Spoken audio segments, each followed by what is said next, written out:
so many people talking about it. This commotion at the theme park definitely made waves.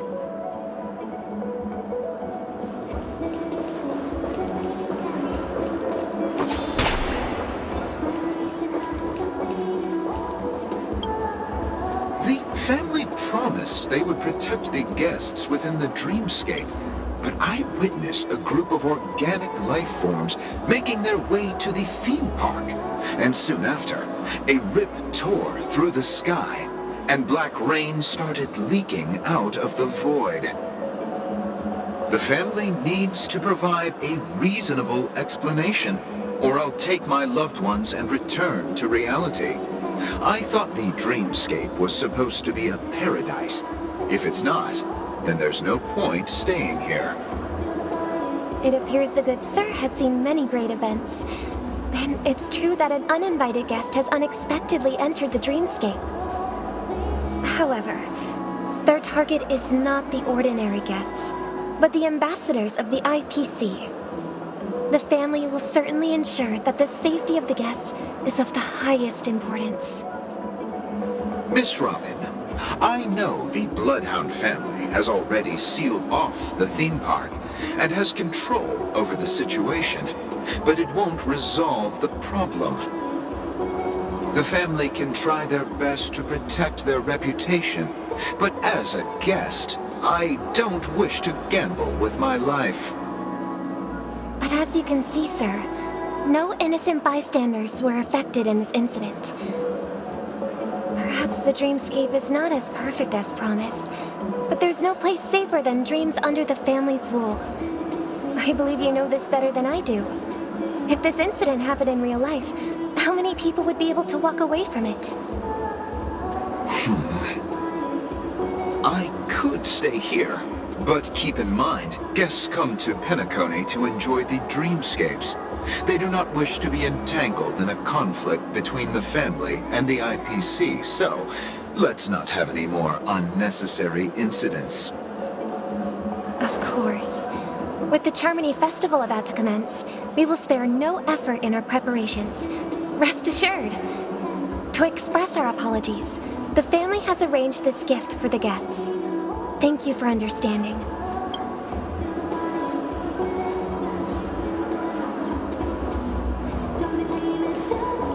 You've had quite... Hello. May I ask what happened here? Nothing to be worried about. There's been a small rehearsal mishap at Clock Studios theme park. Please stay calm. Hey, are you a fool? You don't even recognize Miss Robin? Who do you think you're talking to? I'm sorry. I've just been transferred to the Bloodhound family, and I'm still not too used to working on the streets. I didn't realize it was you. I'm so sorry. Hey, don't sweat it. You guys have a tough job. I know how it is. How's the situation looking? Oh, we've sealed off the theme park. Most guests are used to bizarre phenomena in the dreamscape, and so far, no threats have been detected. We can expect order to be restored soon. Rest assured, Miss Robin will intensify our patrols to ensure that no incidents occur. I trust you guys. But regarding what happened in the theme park, what do you hounds think about it? It's okay. Feel free to speak your mind. Well... Actually, I was there shortly after it happened. Is it true that the IPC's ambassadors came with ill intent? And that Galaxy Ranger who easily cut through the sky? Miss Robin, tell you the truth, everyone's been talking about it. The myriad factions on Penacony have already been causing unease for everyone. Thank you all for your loyalty towards the family. The planet of festivities has indeed run into some trouble. The representative from the IPC, he's trying to regain ownership of Penacony and is prepared for a hostile takeover. Of course, the family did not agree. The result of the failed negotiations is as you see it now. No wonder. So this is the main reason why the IPC staff are banned from entering the dreamscape. Did they apprehend the troublemaker in the end? Don't worry. Mr. Sunday is currently tracking his whereabouts, and I'll have something to show for it soon. However, given the situation, the IPC surely won't let this go easily. Therefore, we are relying on you hounds to maintain the order and stability of the dreamscape. Please be assured, Miss Robin, we take our orders seriously. We won't let those IPC cronies get away with this. Thank you for your hard work. If there are any other members who still feel uneasy, please tell them on my behalf that protecting the dreamscape requires everyone's help. This is a small gift prepared by the Iris family for the guests. There's one for you too. Please, open it at the Charmony Festival for an unexpected surprise. I can't believe I received a gift from Miss Robin. It feels like I'm dreaming. Wait, I am in a dream. If trouble comes knocking on our door, we're not afraid to go to war. Rest assured, the dreamscape's peace will be protected by the Bloodhound family.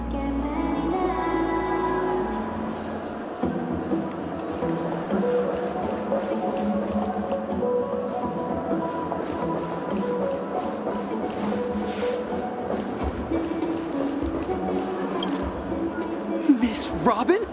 That's the renowned cosmic superstar, Miss Robin! I didn't expect to meet a fan here. I'm honored. Welcome to Penacony, a world filled with wonderful dreams. I can't believe I'm actually meeting the real Robin! Shouldn't you be preparing for the Charmony Festival? Preparation is important, but the ceremony is fundamentally about sharing the Great One's harmony with everyone. If there's a chance to sing with everyone, I will not refuse. Regarding the recent mishap, I understand it negatively impacted some of our guests. As a member of the family, it's only right for me to come forward and offer my apologies to everyone.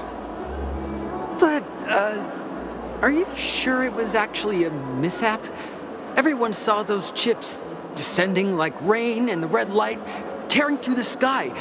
Claiming it was merely special effects seems a bit far-fetched. Plus, I met that generous gentleman. He looked really out of it and kept talking to himself. Is this also part of the performance? Everyone, please do not panic.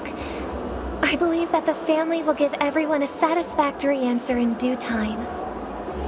Even if you say so, Miss Robin, it's hard to believe. Some people just never listen, do they? It's never ending. It just goes on and on. I'm getting really tired of this. Miss Robin? Still, I suppose I should keep on helping everyone. I am the epitome of joy, kindness, and goodness, after all. Huh? What was I just doing? And, who might you be, miss? Here, take this, little guest. This gift has been specially prepared for you by the family. Make sure to take good care of it until the opening of the Charmony Festival. Then, when the show reaches its climax, press the button together with the others around you. You never know. Something very exciting might happen.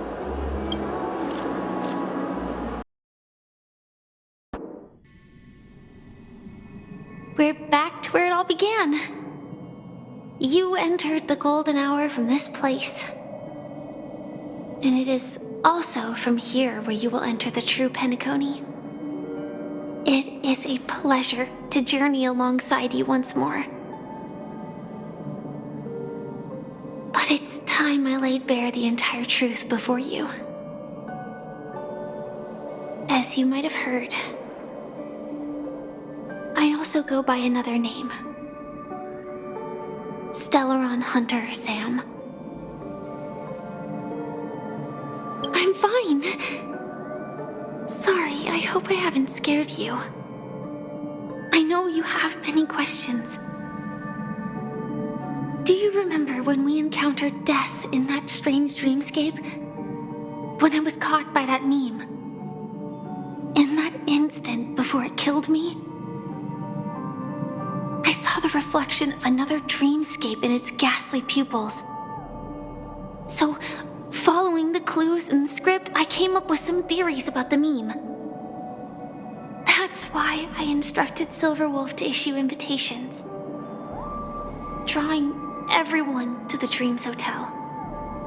I intended to call upon death before you arrived, to solve the riddle using more direct means, and then invite you to join. However, contrary to my wishes, I couldn't defy the script, and I didn't get a chance to explain it to you. It is how you see now. I was impaled by the bladed wings of death. The heavy pressure of concentrated memoria miasma exploded in my mind as if it was actually reality. But after the momentary numbness subsided, I found that my body was absolutely unscathed.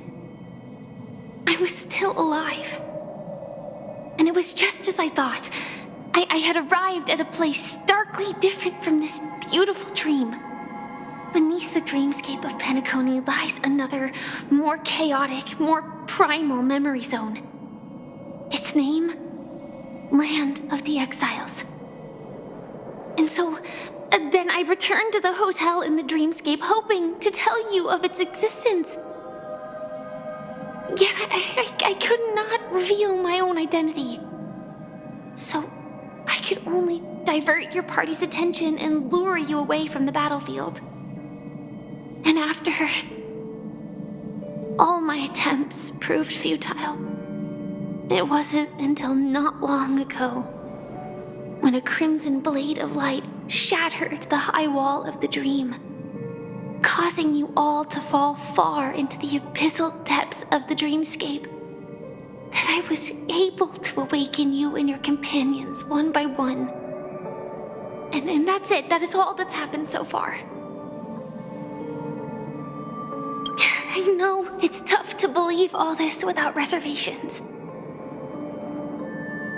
I just want to say you are very close to the final answer. Just one more thing needs to be done, and then I can prove it to you. Now, let's leave this place. Please close your eyes. Take a deep breath and visualize the dreamscape's outline in your heart. And remember, you must not open your eyes at all times. 3, 2, 1. Don't be afraid. The one who has come to greet us has arrived.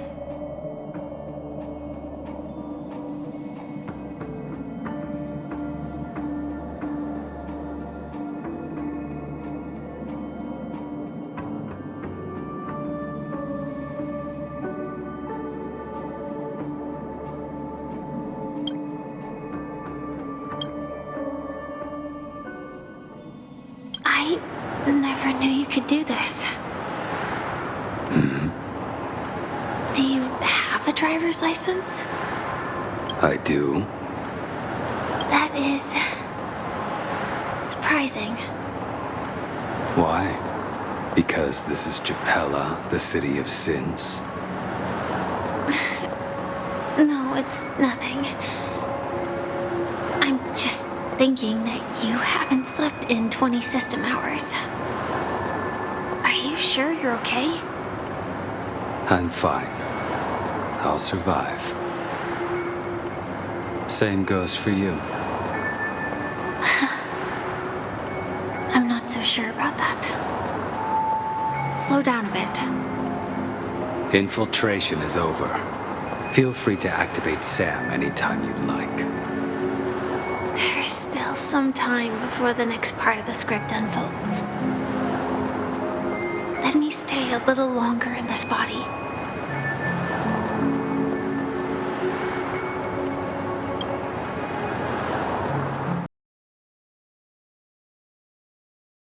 Long tunnel. Didn't feel this long when I set off. In half a system hour, it will lead us to Kafka. And then comes the downfall of the Japella Brotherhood. Is that also part of the script? It's in your script too. Sorry. I didn't notice. Their destiny won't change just because of your selective ignorance. I told you before, it's a bad habit.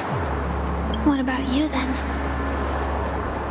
Is this the moment you finally find the death you've been looking for? As always, it's a blank slate. It's not on this planet. Why the sudden inquiry? Because I'm currently in a car with a sleep-deprived driver. I just want to get there in one piece. This car has full self-driving capabilities. I'll just put my hand on the steering wheel. Will that do? Hey, don't take everything so seriously. Elio would always say there's only one type of destiny. The inescapable type. He can see the future, and we, likewise, are aware of our predetermined end. But before that moment arrives, we can still choose what we do. We all have this right, don't we? After today, Japella's name will disappear from cosmic history, and the Everflame Mansion will take its place. In the not-too-distant future, you'll receive an invitation. That's your next stop. Land of the Dreams. Penacony. I hope you find whatever you seek there. Be it answers or salvation.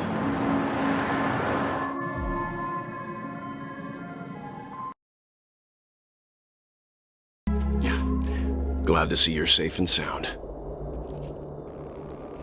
Close your eyes. This is the answer. Isn't it incredible? The monster that we have always known as Death is actually the guardian of the land of the exiles. It abides by a certain rule, abducting people from their dreams and bringing them here. The question that has been perplexing us, does death really exist in the dreamscape, appears to be a cognitive trap. It was laid by those orchestrating events from the shadows to cover up the truth behind the disappearances and the existence of this fortress known as Dreamflux Reef.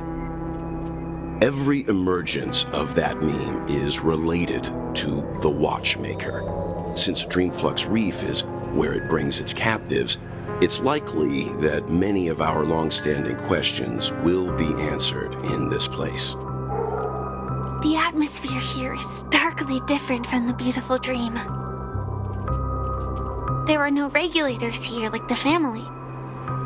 And they all look like they're mildly dazed. But from the whispers of the residents, they've heard a familiar name. Gallagher. It's that man again. Always in the right place at the right time. Though that does save us the trouble of looking for him. Himiko and March have already made a move. Get ready. We're about to set off. The real dreamscape. The land of the exiles. Before we go, should we speak to everyone first? I'm really sorry for waiting until now to tell you everything. 2 reasons. Firstly, the script. In the future that Elio saw, Sam and the Astral Express's confrontation was inevitable.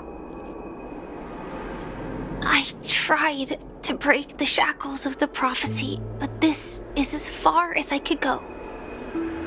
That aside, there were also my personal motives.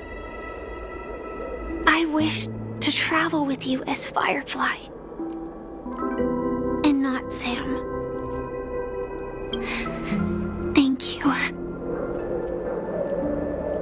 Elio only gave me one instruction. Allow the Astral Express to pursue the Grand Legacy. It means that the Watchmaker's legacy holds great significance to trailblazing. And to you. Elio's scripts used to revolve and expand around certain specific Stellarons.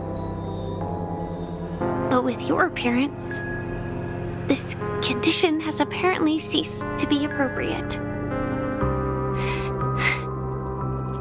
Perhaps he also saw the impossible in the future.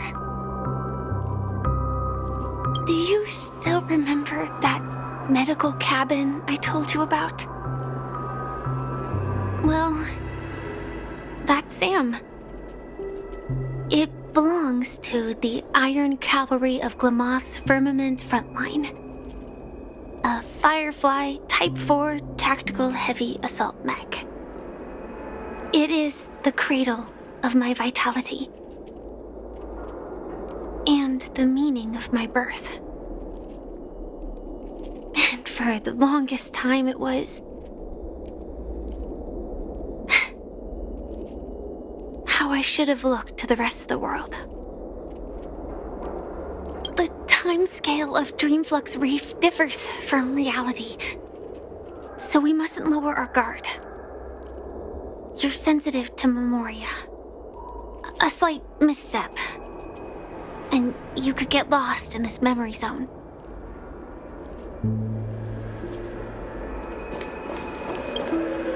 Something on your mind?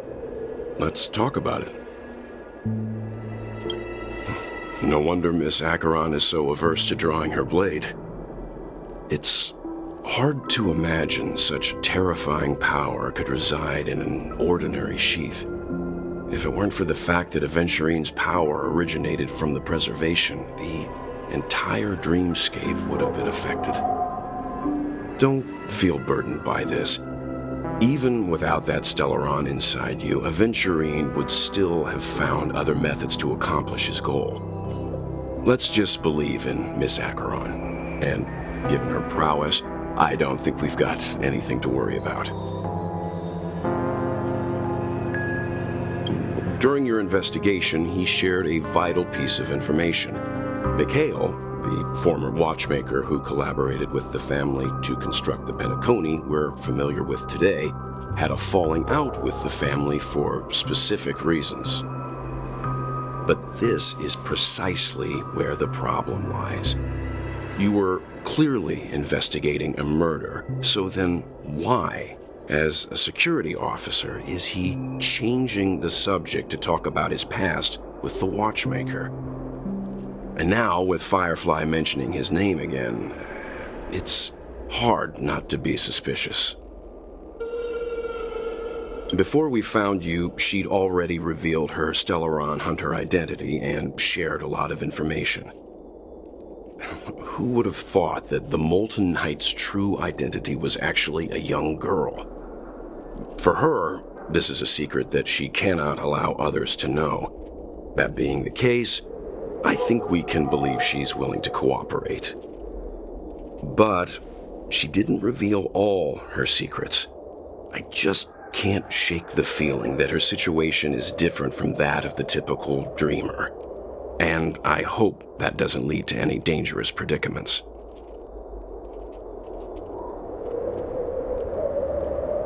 I hope you've regained a little composure.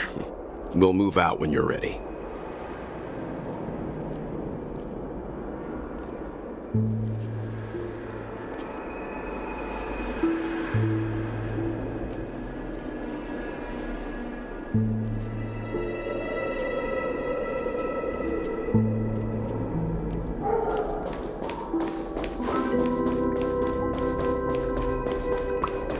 Keep going straight down this alley and it'll lead to an elevator. It'll take us to the center of the land of the exiles.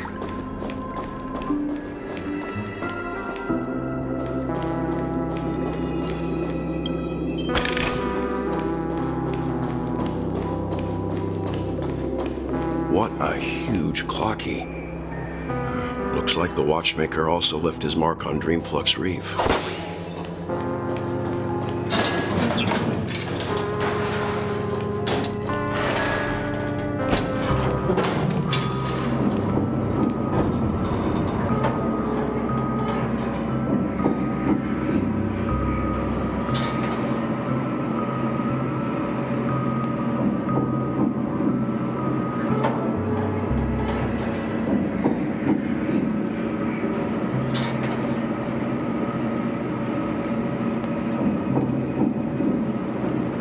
Unbelievable.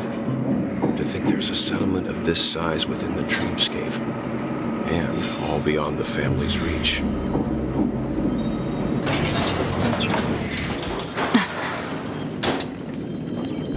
The atmosphere in this fortress is pretty different from that in the beautiful dream. When I first saw it, I was in awe too. The sky here, it's like a reflection of the 12 dreamscapes. What's even more bizarre is that this place is also separated into trade and residential areas. The layout may be simple, but the facilities are very comprehensive. It seems that there are quite a number of people living here. Though both dreamscapes have distinct styles, the architectural designs are quite similar. Works of the same hand, perhaps. Hard not to speculate on the connection. But there's no point in overthinking things. Let's meet up with Himiko and the others first. Take a right turn at the end of this road and you'll reach the trade district.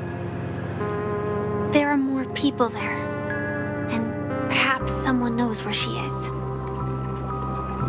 Not coming with us? The Astral Express likely needs room for some internal deliberation. In the meantime, I'll try and locate Gallagher. Sure. Let's reconnect later. Letting her go was the right decision. Further observations are needed before we decide whether to trust her. But first, there's someone I need to talk to. Let's go. I'm sure you've already noticed him. He's right over there. The Reverie Hotel's bellboy. How did he end up here? And right after Miss Acheron severed the beautiful dream. We'd better check, just to be sure. Perfect for me, and perfectly legal for me to stay in.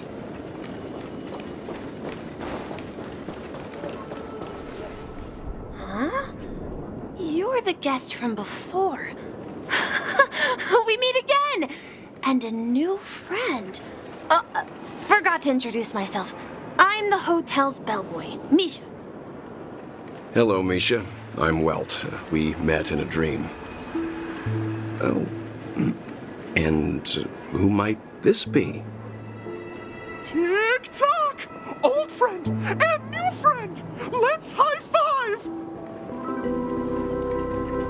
You're a memory zone meme? No, Clocky is a good friend of mine. We all live here. How did you two get here? This dreamscape isn't supposed to be open to the public. I wonder if it has something to do with Sleepy. So, this is your home? Yep. After my work in the beautiful dream ends, I'll go back home. Commuting used to be more convenient, but ever since travel became cumbersome, Sleepy started ferrying people back and forth between the two dreamscapes. This Sleepy. Can you describe what it looks like? Sleepy is a memory zone meme. Looks fierce and has many eyes. But It's actually really well behaved. Gallagher's been taking care of it. Based on the description, that meme is indisputably death. A nightmare for the family, but for the people who live here, well, that couldn't be further from the truth. Death? Not in a dream, surely. Sleepy's just a little aggressive, and sometimes messes up by fetching the wrong guess. But it would never hurt anyone. I see. Has it brought back any guests recently, say, in the last day or two? We're currently investigating a missing person case that occurred within the beautiful dream. I see. Then you'll have to speak with Gallagher. But he's currently busy hosting a visitor from the Oak family and specifically asked not to be disturbed. Mr. Yang, the person you're looking for, is it Miss Robin? Just as I thought. Considering what happened with Miss Firefly, this doesn't come as a surprise. If you're looking for Miss Robin, I can lead the way. She told me that she'd be willing to meet with outside guests. If it's not too much trouble. Also, we're looking for our missing companions. A woman with red hair accompanied by a girl with pink hair. Have you seen them? Oh, I haven't. But please, rest assured.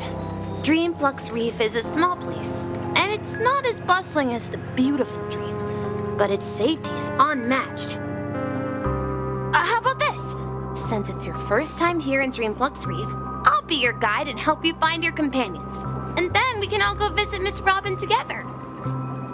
She's gone to Mrs. Grace's to visit the children.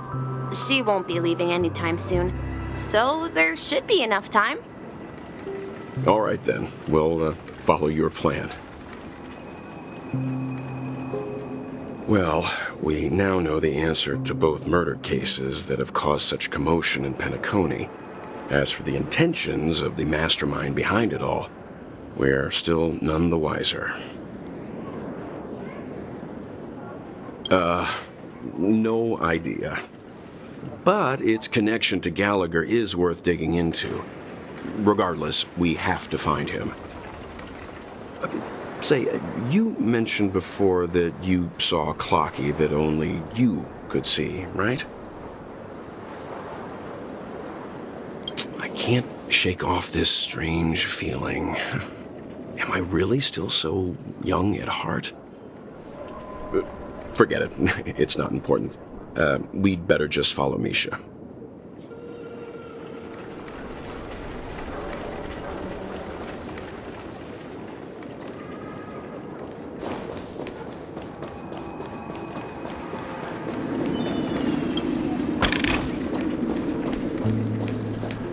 Everyone, look! From here, you can see the most spectacular view of Dreamflux Reef. A black hole? No. An accretion disk formed from consolidated memoria? Was Dreamflux Reef built on such unstable memoria? Oh, so Mr. Yang is also versed in memoria dynamics. I was just trying to figure out how to explain this huge hole to everyone. I bet you guys have a lot in common with Miss Kami.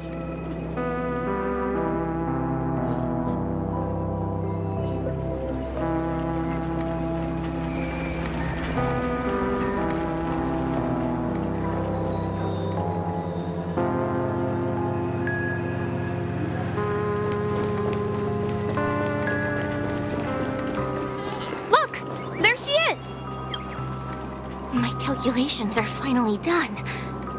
In another 10 system hours, the above dream will swallow the dream below. My hypothesis was correct. This place will cease to exist as the dream devours everything. Who are you all, and why haven't you left yet? This place is about to disappear. I'm Kami, a dreamscape surveyor specializing in memoria dynamics, and this is my life's work that I'm researching. See that huge gaping hole?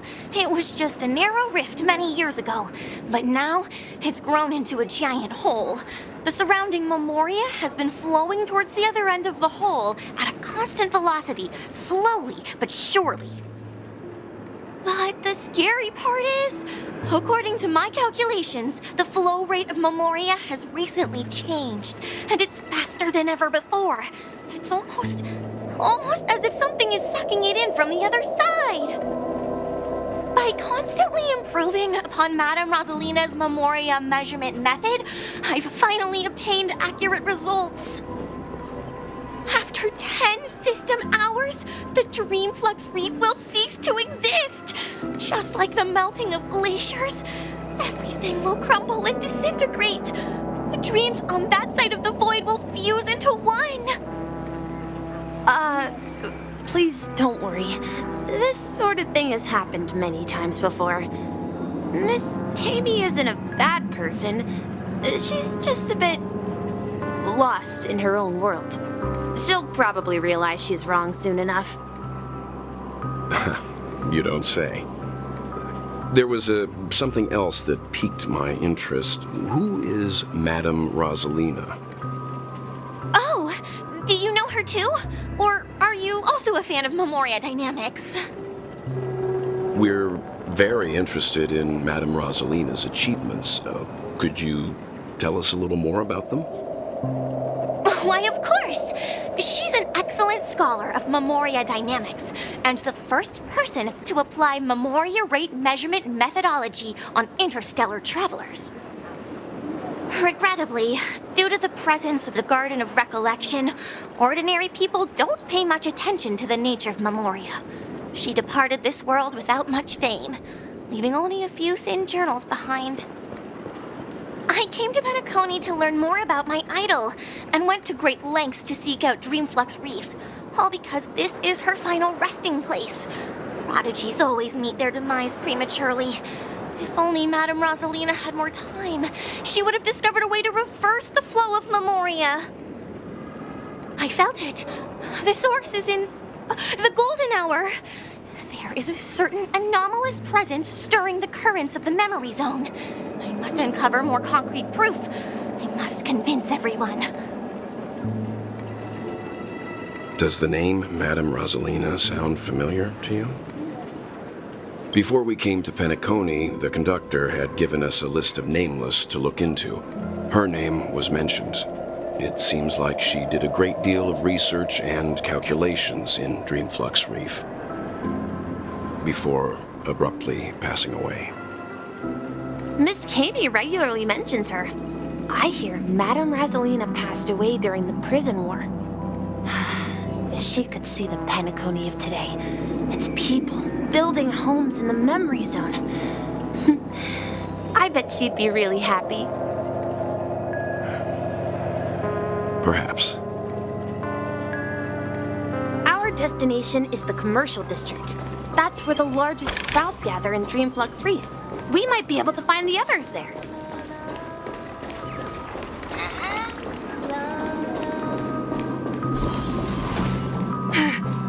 Let me go! Ghost! There's a ghost! Don't come near me! Oh my. I'm human and so are you. Can you get a grip? Mr. Yang and Miss Trailblazer, I've been waiting for you. Quickly, come help. I bumped into a member of the family on the way here. He was so scared and I just wanted to calm him down. But... Let me go! Let me go! I've only done good in my life. Why can't I rest in peace after death? Well, this is how it turned out. Me? A ghost? Don't make me hit you. He thinks he's dead. Although, when I first fell in, I also thought the same.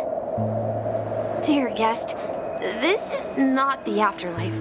This is Dreamflux Reef. That's right. Did you hear that? Repeat after me. Dreamflux Reef.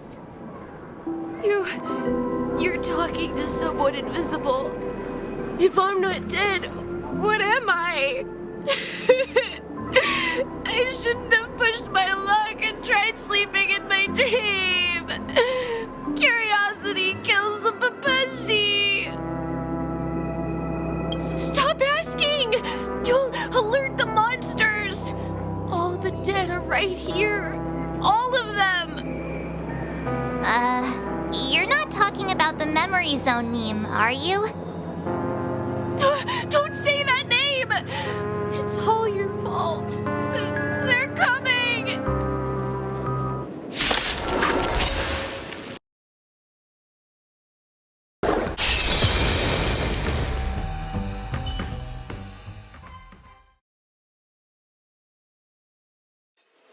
He passed out. His intense negative emotions attracted the nearby memory zone memes. I see. But why aren't the other people around here scared? Unlike in the Sweet Dream, people here don't see memory zone memes as dangerous monsters. And even if they pose a threat, people can easily escape by forcing a wake-up call. But we can't just leave this man here. Can we take him somewhere safe? We can ask Jessie for help. I've gotten to know many locals while waiting for you guys. Everyone here is living a self-sufficient life. I don't know how to describe it, but this place feels like the real dreamscape. Let's see how you handle a stroke of genius like this. Evening, Jessie. Is it evening? Welcome, Miss March. Who might these be? These two are my friends. As for the man lying on the ground, he's a scaredy cat who fainted from fright. I see. Another poor guy who accidentally ended up here. I'll take care of him. There have been a lot of new faces lately. Things must be tough in the beautiful dream. The few remaining havens of freedom in Asdana will soon face trouble. Do such things often happen here? Not really, but they're becoming more frequent now. Guess it's one of the signs of the Sweet Dreams collapse. This man has had quite the shock. Could you help me find a Halovian lady, March? Her songs can heal mental wounds. A Halovian lady? That must be Robin. She's also here in Dreamflux Reef. Huh? Robin? But I thought she... Oh, right. If Firefly is here safe and sound, then it means Robin must be okay too. Misha is about to take us to her to find out what happened. But before that, let's meet up with Himiko. You were with her earlier, right? We met some stowaways in the residential area. Most of them came from neighboring star systems. I heard that places like Dreamflux Reef are scattered throughout the memory zone of Asdana, like islands in the ocean. They existed before the family arrived. I also heard that when Dreamflux Reef took shape, it was the center of all dreamscapes in Penacony. If that's true, it's no wonder there are so many similarities between this place and the Sweet Dream. Himeko must be gathering information. Let's hurry up and get going.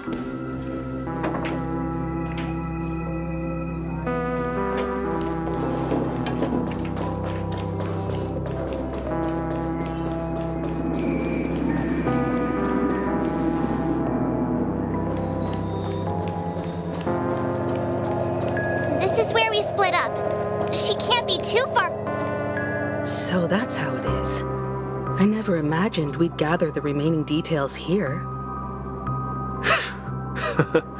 To borrow Gallagher's catchphrase, what an unpredictable twist of fate. Himeko, here they are. Ah, perfect timing. Now that everyone's here, I'd like to introduce everyone to Micah, who's partly in charge of the Land of the Exiles. Micah, these are my companions. It's a pleasure to meet the Nameless. You know us? I've been keeping an eye on you since the day you arrived in Penacony. We would have met under more appropriate circumstances if Dreamflux Reef hadn't been isolated from the 12 dreamscapes. Please, allow me to formally introduce myself. I'm Micah, the Gravekeeper of Dreamflux Reef. Gravekeeper? Life in Dreamflux Reef is pretty liberating. Everyone here mostly keeps to themselves, without meddling in others' affairs. My daily task involves cleaning a few tombstones. You're too modest, Micah. When lost dream chasers stumble upon this place, you're the one who takes care of them, guiding them back to the sweet dream, or showing them how to survive the wild dream chaos. So, a guardian of sorts. Were you talking to me, Mr. Yang?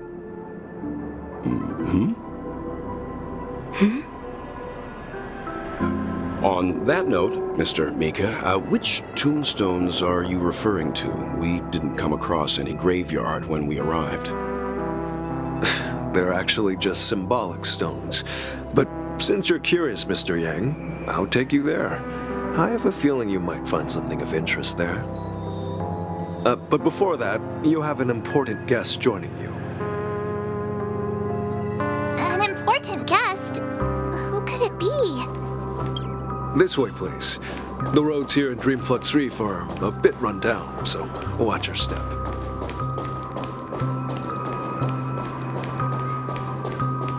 I remember when this place was all...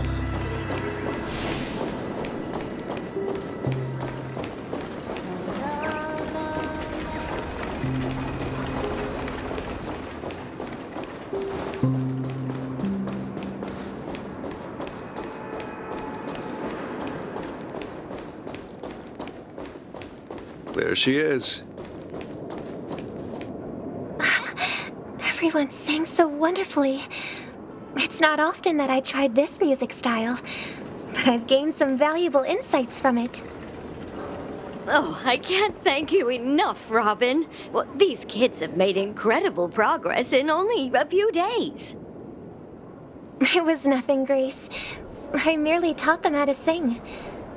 It was you who brought hope into their lives. Life must be quite difficult for them in reality, I imagine. That's right. Whenever it's time to say goodbye to these kids, they're reluctant to leave. But I've explored every corner of Dreamflux Reef, talked to everyone I met, and they all told me the same thing. This shattered dream is not worth clinging to. It seems you truly are a child of the Harmony. Emma and Andy are orphans I took under my wing. Carol there, with her blind eyes, used to work at a nutrition center in the outer ring of Penacony. And as for Gary, he's been living with autism since he was a child. They're not old enough to enter the sweet dream managed by the family.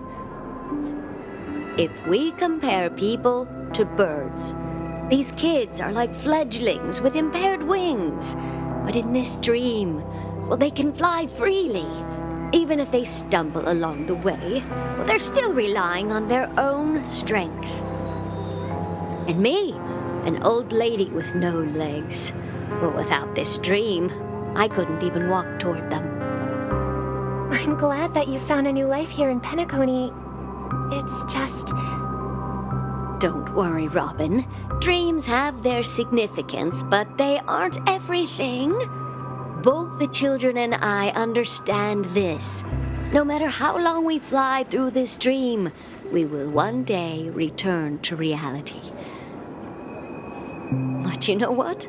Emma and Gary aren't plagued by their insecurities anymore. No, and Carol is learning how to cope with her blindness.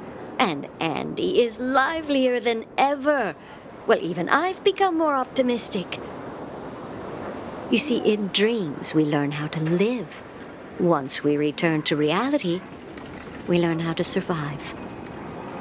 And should our feathers be damaged, then we share our wings with one another.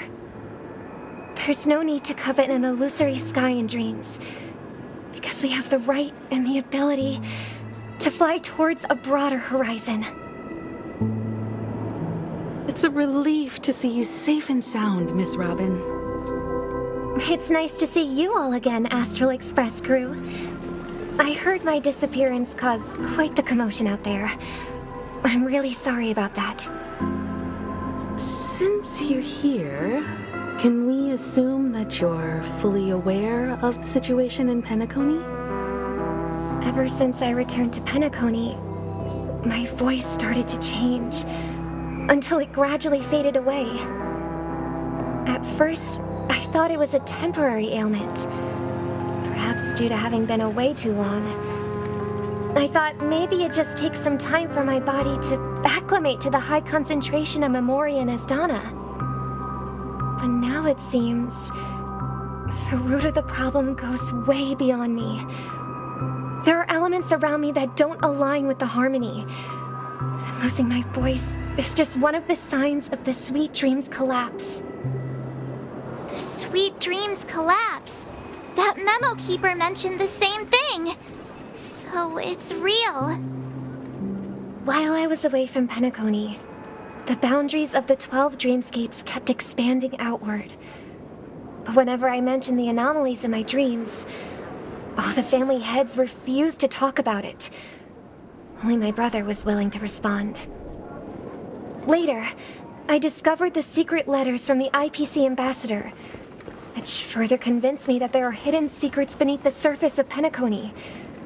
So, following the clues in the Oak family's dossiers, I found my way here. The land of the exiles, concealed by the family under the guise of death. A dream within a dream, where Penacony's past is buried.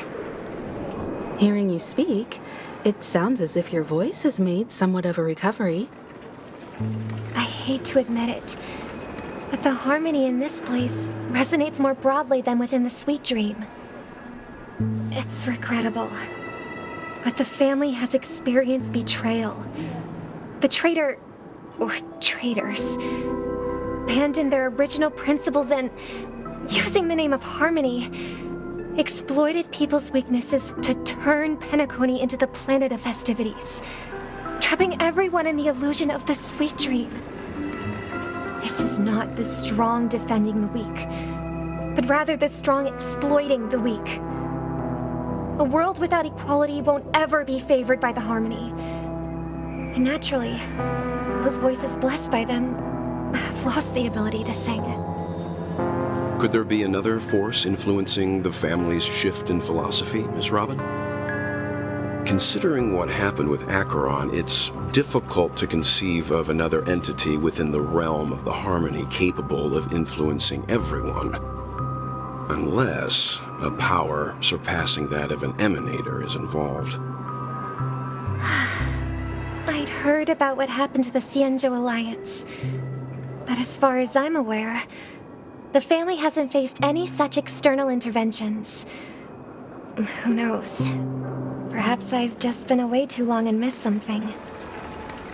Regardless, I cannot accept my home is moving towards the very opposite of what the harmony represents, while still claiming to uphold it.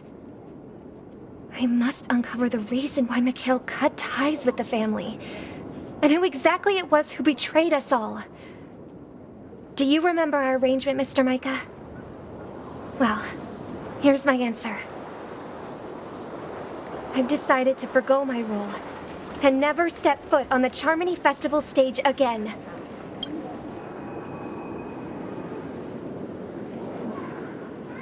Look here, brother. A little bird.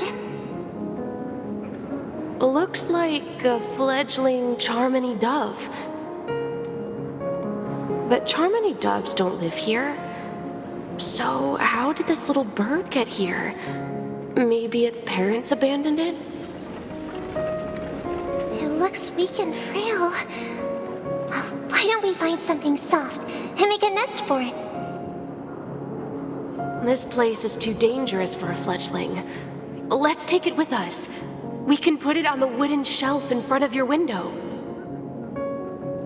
Okay. A bird like that must have a beautiful singing voice. But where will it live? I'll ask the family head to build a cage for it.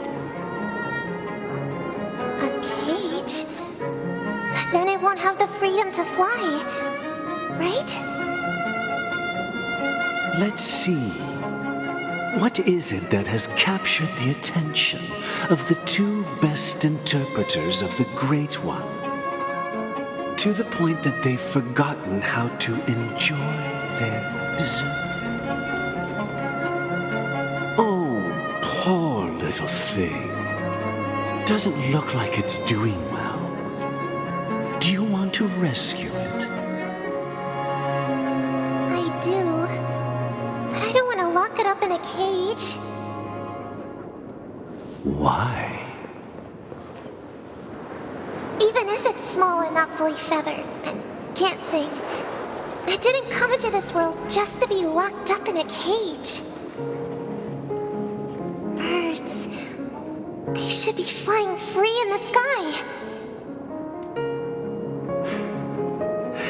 That's quite the romantic idea. And what about you, a young scholar? Do you agree with your sister? I think she's right. But if we leave it out in the wild, it won't survive for more than a few days at best. Ah, I see. It seems our little scholar is still a bit unsure. Well, let me tell you youngsters a story. As you probably know, Charmony doves can fly through the air. When they fly really high, the friction caused by the flapping of their feathers against the atmosphere creates amazing lights so that they look like shooting stars. We've seen this spectacle so many times that we think it's just something they can naturally do. But that's not the truth. Their radiant display is the result of countless struggles against nature over generations. Their ancestors were too weak to survive on the ground, so to escape predators, they started seeking new opportunities in the air. After countless attempts by many generations, one of them finally figured out how to fly. It soared into the sky and never looked back at the ground again. So, you mean birds aren't born to fly, but they find a way to do it through their determination, right? Well, that's an idealistic way of putting it. So, what are your thoughts, Sunday?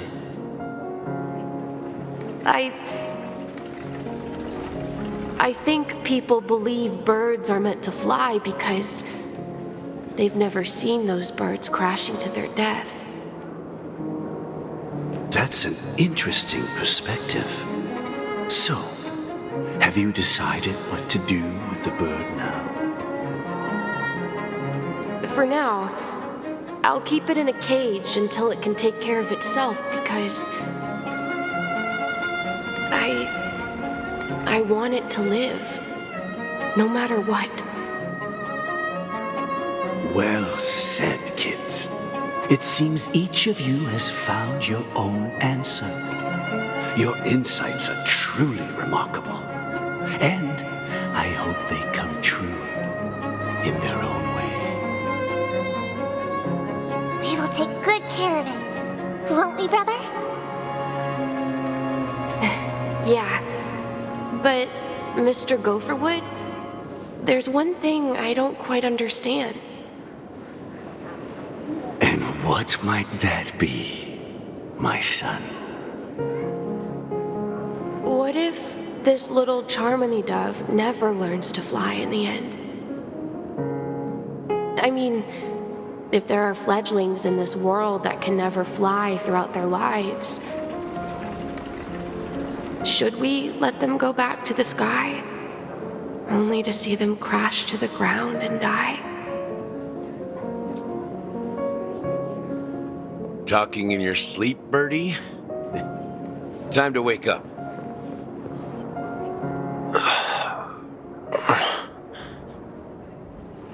huh? Need a hand?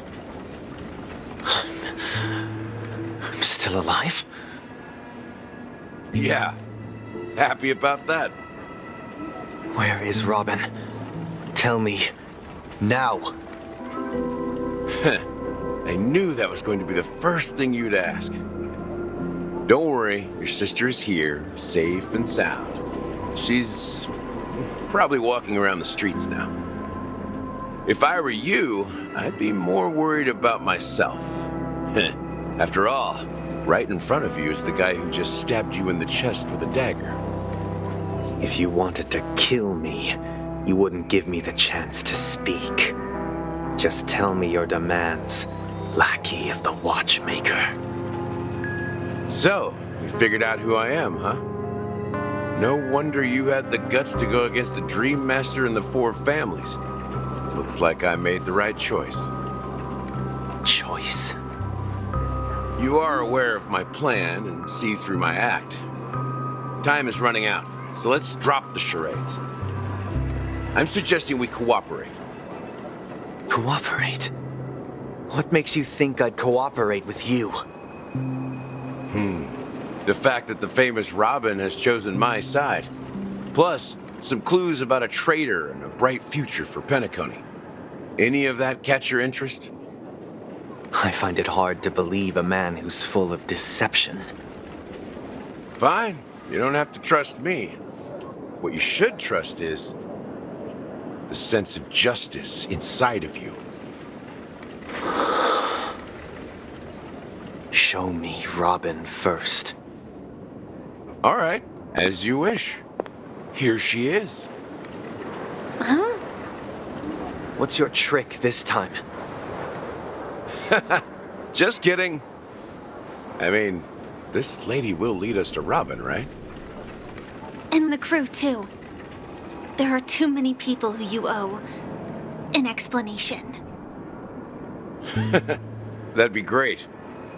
Please follow me, Honorable Oak Family Head. Now, all the actors are on the stage.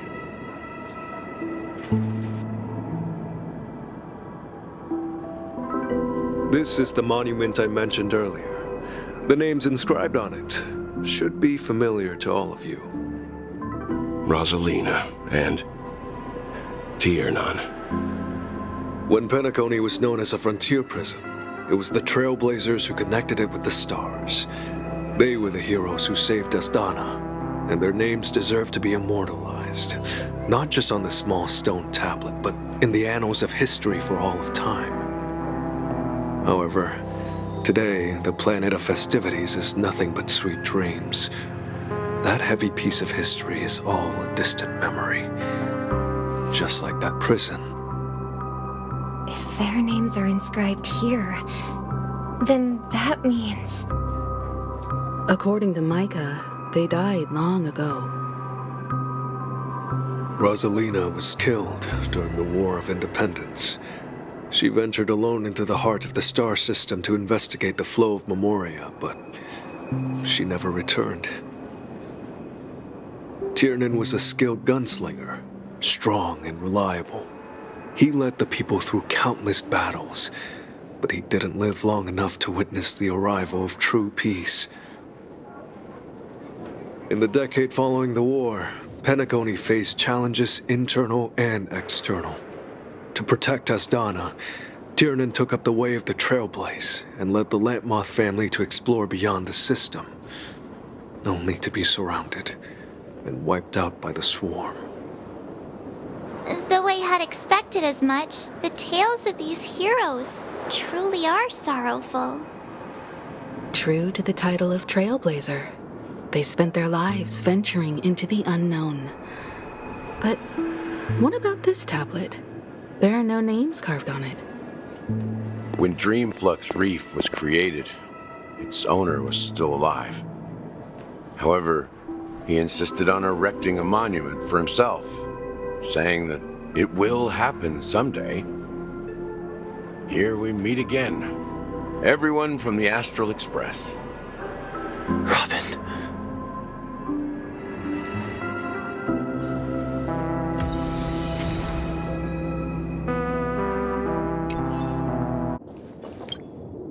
I promised to give the siblings some privacy, so let's talk about our business first. What do you say? That sounds sensible enough. Since you went through the trouble of gathering the family head, the crew, and the Stellaron hunters, I'm guessing you have something important to say, Mr. Gallagher? Oh, is it that obvious? The look on your face is practically screaming, I'm the one behind all this. You're right, Mr. Yang. It is indeed time to come clean on everything. The siblings already know what they need to, and they've made their choice. But you, Nameless, arrived a bit late. So it's only fair that I answer your questions. Before we begin, let me reintroduce myself. I'm the founder of Dreamflux Reef, the deputy of the Watchmaker, and the one who sent out that invitation. As Gallagher, the history fictionologist, I humbly extend my greetings to you all. History fictionologist? So what, everything you told us was made up? Well, don't worry. Almost everything I shared was true. Well, except for the part about the family accepting me back. I double-checked with Micah, and everything he said about the family, the Watchmaker, and Mikhail is true. Thank you for your understanding. Now let's get down to business. I'm sure you're all wondering why I went through the trouble of setting up this battle for the legacy, inviting different factions, and stirring up a ruckus all over Penacony.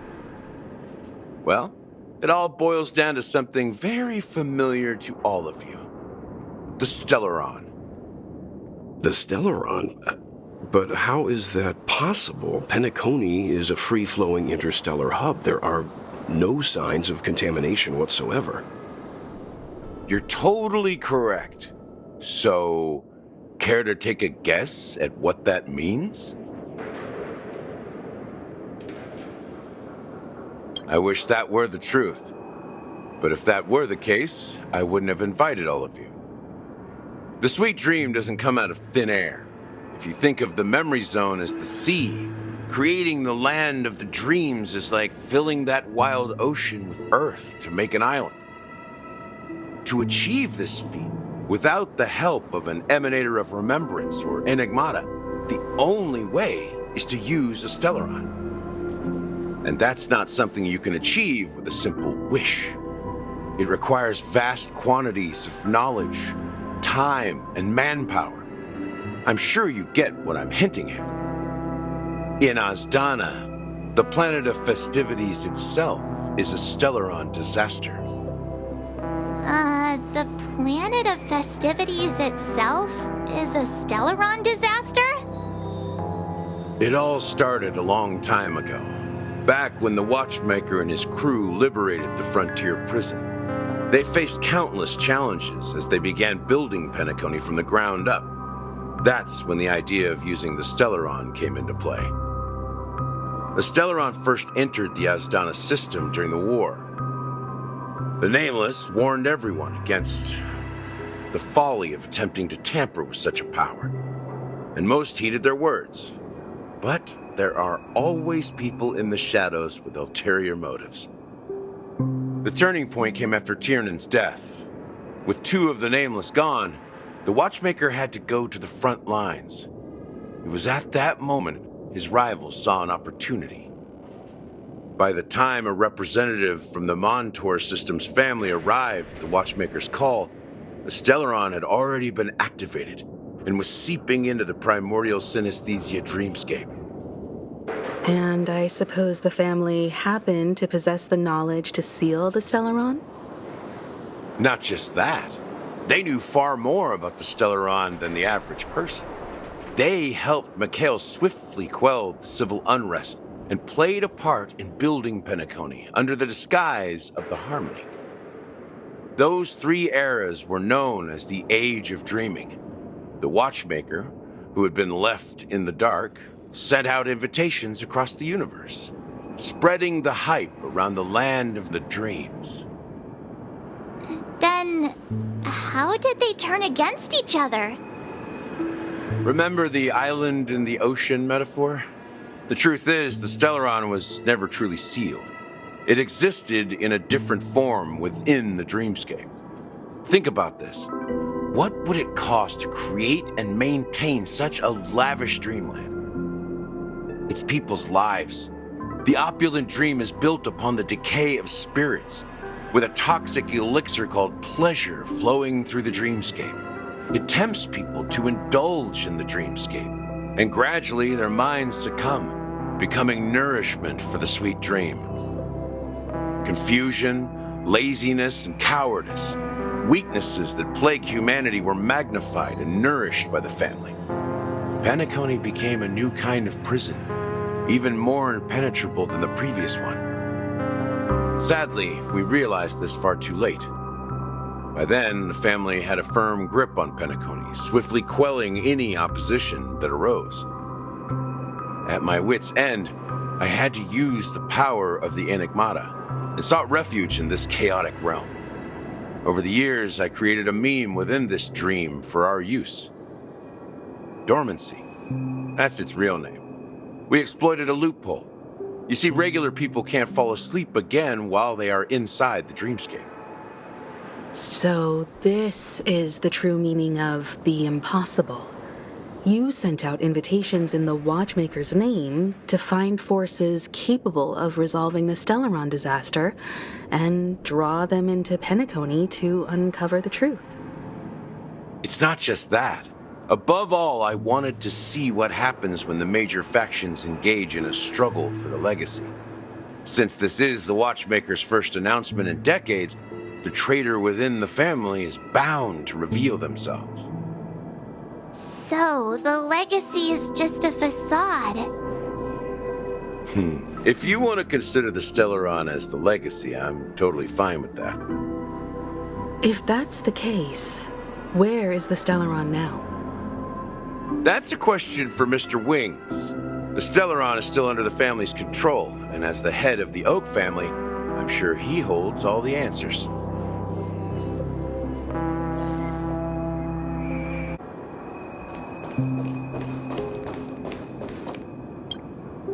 Are you done talking? So, will you tell us where the Stellaron is? It is the Penacony Grand Theater itself. As I suspected, it's the embodiment of the family. The edifice that first materialized within the sweet dream. That's what turned Penacony into its current state. As for the person who employed its power, it is in fact Mr. Gopherwood, the current Dream Master. Well, that was easier than I thought. Did you conduct your own investigation already? Correct. When I was trying to track down the person who murdered my sister, apart from you, Gopherwood was my second suspect.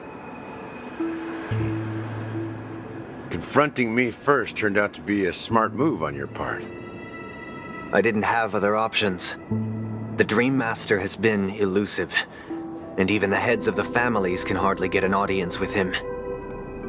Moreover, Mr. Gopherwood has been kind to my sister and me, and I didn't want it all to end like this.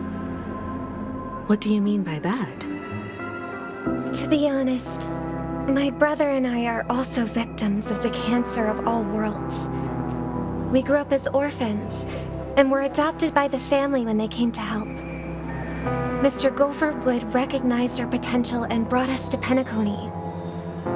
But I can't just stand by and watch Mr. Gopherwood become an enemy of the Harmony. I won't use my voice to support an evil cause. I won't step on that stage and sing, no matter who the traitor is, or what orders they give me. I won't let the Charmony Festival become an event that destroys Harmony itself, or the paradise in our dreams. Indeed, for the paradise in our dreams.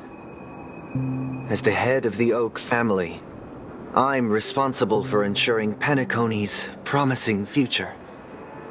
Robin and I will head into the Sweet Dream and confront the Dream Master. And if it turns out that the family has truly strayed from the Harmony, I'll fight alongside you. We'll put the Charmony Festival on hold and make sure Mr. Gopherwood pays for his blood debt. The enemies you are about to face aren't like this old dog here, who can barely even bark. Since our interests are aligned, why don't we team up? Maybe, just maybe, we'll have a shot at success. We have always been following in the footsteps of our nameless predecessors, and there's no reason to stop now. Yeah, we Nameless won't back down from a challenge. Isn't that right, Miss Trailblazer? Exactly!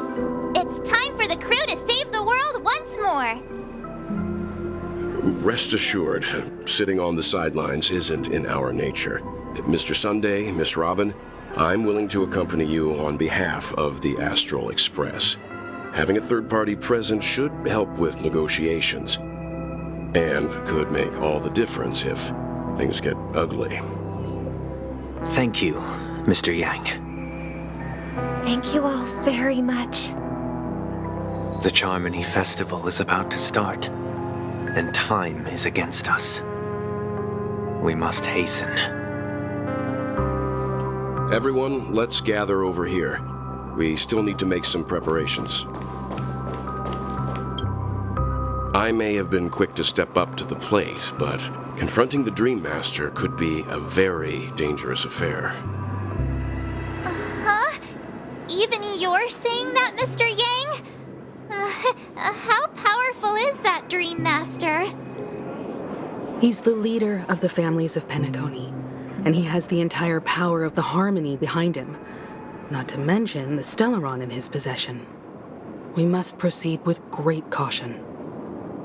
Maybe you can just stay behind this time, Mr. Yang? No, that won't do. Even if we count Robin as an ally, something felt off about Mr. Sunday just now. Although, I can't quite put my finger on it. I have to make sure he won't turn against us when things start to get dicey. You're still carrying the keepsake the IPC envoy gave you, right? May I borrow it for a moment? Huh. I knew it. As I suspected, this chip Aventurine gave to you is actually a miniature transmitter. If I'm right, he intends to use it to track your location or contact you when needed. As it so happens, this may actually be of some use in the current situation. Aventurine? Is he still alive? And what does he have to do with our mission to confront the Dream Master? Remember what I said earlier? Working with the IPC is a way to keep the family in check. If negotiations go south and the family show their true colors by going after the Stellaron, I'll use this transmitter to send a message to the IPC. It'll be just the opportunity the IPC ambassador was hoping for. The only question mark in all of this is Aventurine's current status.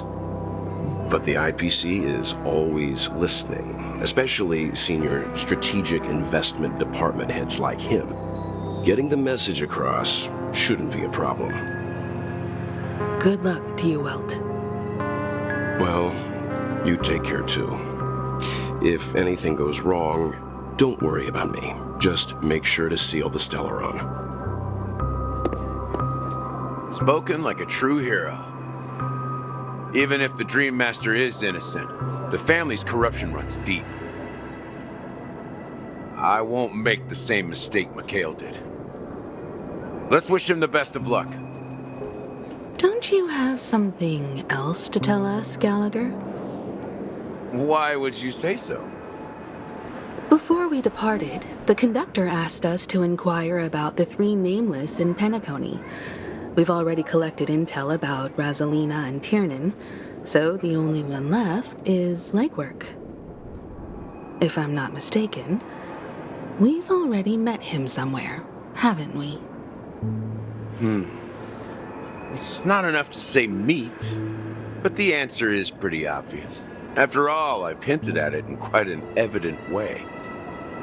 I've been watching over you ever since I received the reply from the Astral Express, and I've seen the great effort you all put into linking different realms together across the cosmos. And now, after getting this far all in one piece, you have truly proven yourselves. Miss Himiko, were you the one who repaired the Express and got it sailing through the cosmos again? Yes. And you two, young Nameless, you have very interesting life stories and extraordinary skills. I don't know much about my life story, but I do have extraordinary skills. You're full of energy. Please send my regards to the conductor, Pom Pom. Please let them know that their friend had fond memories from his time aboard the Express, which he reminisced on every time he had a good drink. As for the last Nameless, he embarked, disembarked, and embarked again, traveling in a great circle, ending up back where he started. On his deathbed, he told me to find the Astral Express and deliver an invitation to the future Nameless. He left behind a special gift, a true legacy. Something that belongs only to the successors of the Trailblaze. Come with me. Now is the time to reveal it.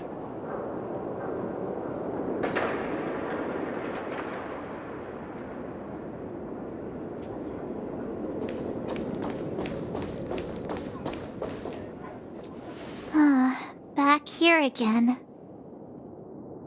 Sometimes I feel like you're still alive, old friend. Like you've still got so much to say and do. I've kept my promise, brought the future Trailblazers you've waited so long for. I don't know why you were so obsessed with that train, but I remember your last words. Don't let us down, old man.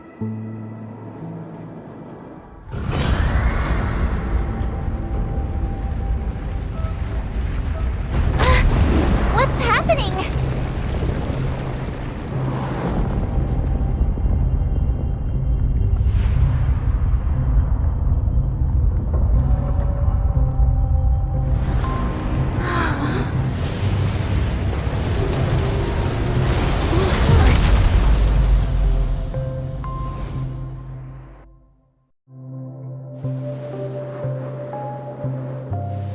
Go ahead. His resting place lies in the garden up ahead. The first and last Nameless of Penacony. Mikhail Char Legward, the Watchmaker.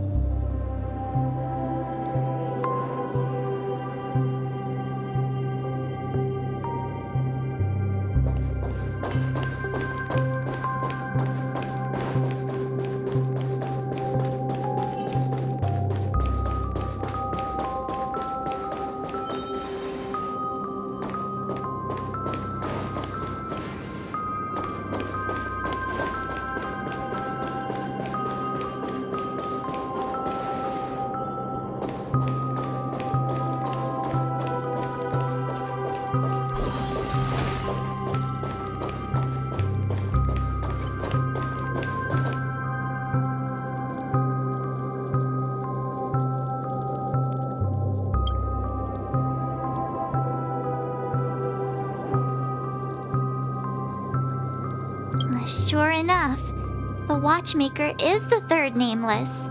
Even I could guess that one. The legacy he left behind was a dream bubble. I believe inside that bubble, there's something that holds meaning only for the Nameless. After all, when I checked its contents, I found nothing inside. Maybe some Trailblaze runes? Even more mysterious than me. Well, let's have a look.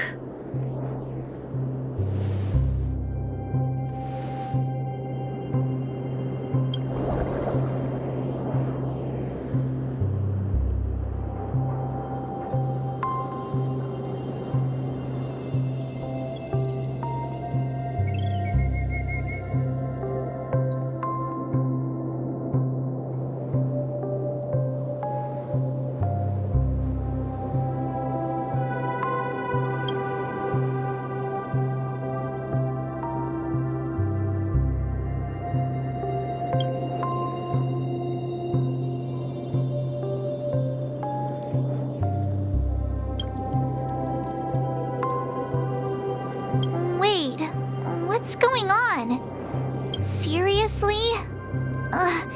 There's nothing inside this dream bubble? How could a dream bubble be empty? Just as I suspected. That old man always had this strange belief in the Nameless and the Trailblaze, and I never understood where he got that confidence from. Especially since he never managed to get in touch with the Express while he was alive. I could never figure out what was going on in that old man's head. This empty dream bubble is so typical of him. He was always full of weird fantasies and incomprehensible romanticism.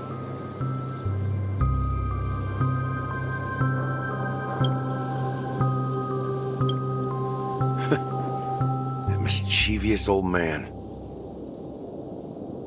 Well, I didn't expect him to leave anything concrete behind anyway. Don't think that's the case, Gallagher. I'm sure Mikhail has left us the most precious thing of all. Don't start getting all philosophical on me, all right? Just as Mikhail believes in the nameless of the future, we unconditionally believe in the nameless of the past. How could they leave with regrets for the future when they were ready to dedicate their lives to the land they loved? There must be something contained in this dream bubble. It's just we haven't figured it out yet.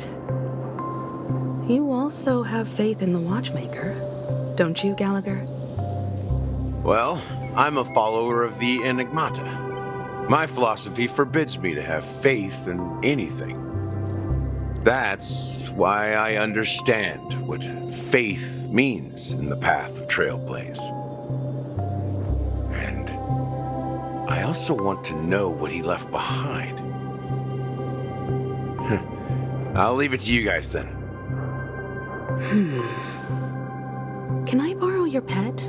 I need to make a trip back to Golden Hour and check something at the Dreamscape sales store. It's for Mikhail, and for the future of Penacony.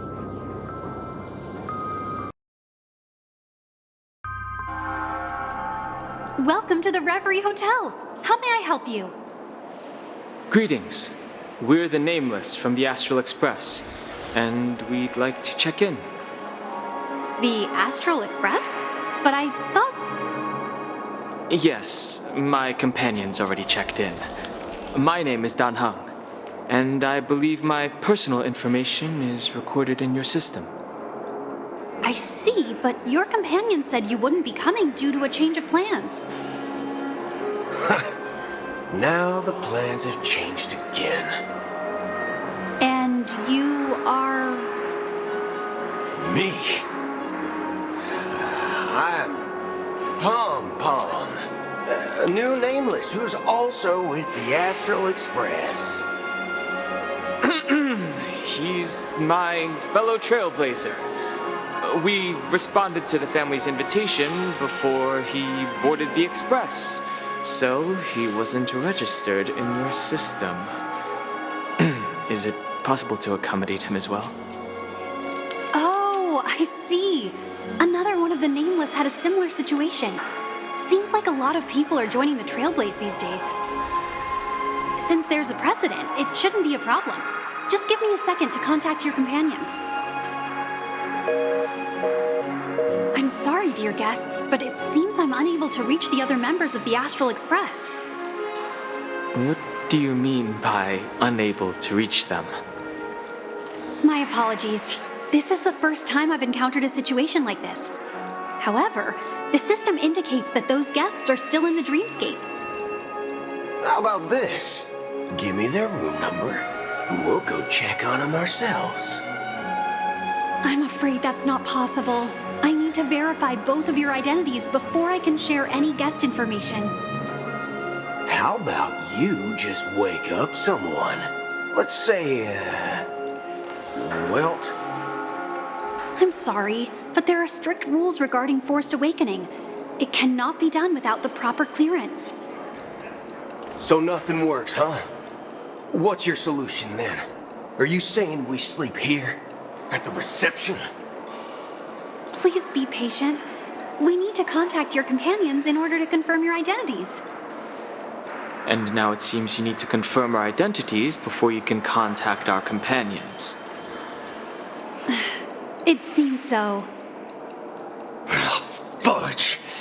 Look, nothing personal, but if you can't handle this, go find someone else who can, okay? Please calm down, dear guests. I do recall that Mr. Sunday, the Oak family head, personally handled this issue earlier. Oh, please wait a moment while I contact him. I don't think she's trying to give us a hard time.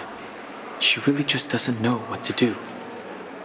I have a bad feeling about this. You tried to contact them on the Express earlier, but they didn't respond. Something doesn't seem right. I need to leave for a moment. You can stay here with the receptionist. Sure thing. Just don't keep me waiting forever. Don Home seems pretty worried about his companions. I should give him some space. Stressing out about it won't help anything.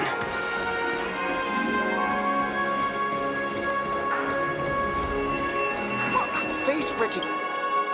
Greetings. I'm Cody of the Bloodhound family, head of security for the hotel. How may I assist you? Hello. So, there's something I wanted to ask about. I've been hearing some unsettling rumors about certain incidents that might affect the Charmony Festival.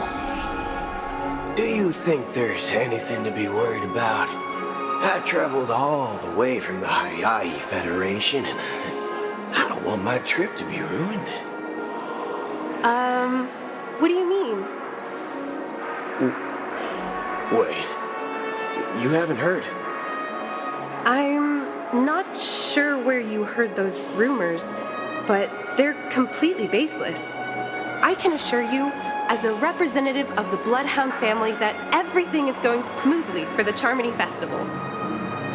At present, all of the families are focused on making sure the festival starts on time. Even the Dream Master himself has arrived. So don't worry, your trip won't be in vain. That's a relief to hear. She doesn't appear to be acting. So, it seems that even the hotel staff are out of the loop.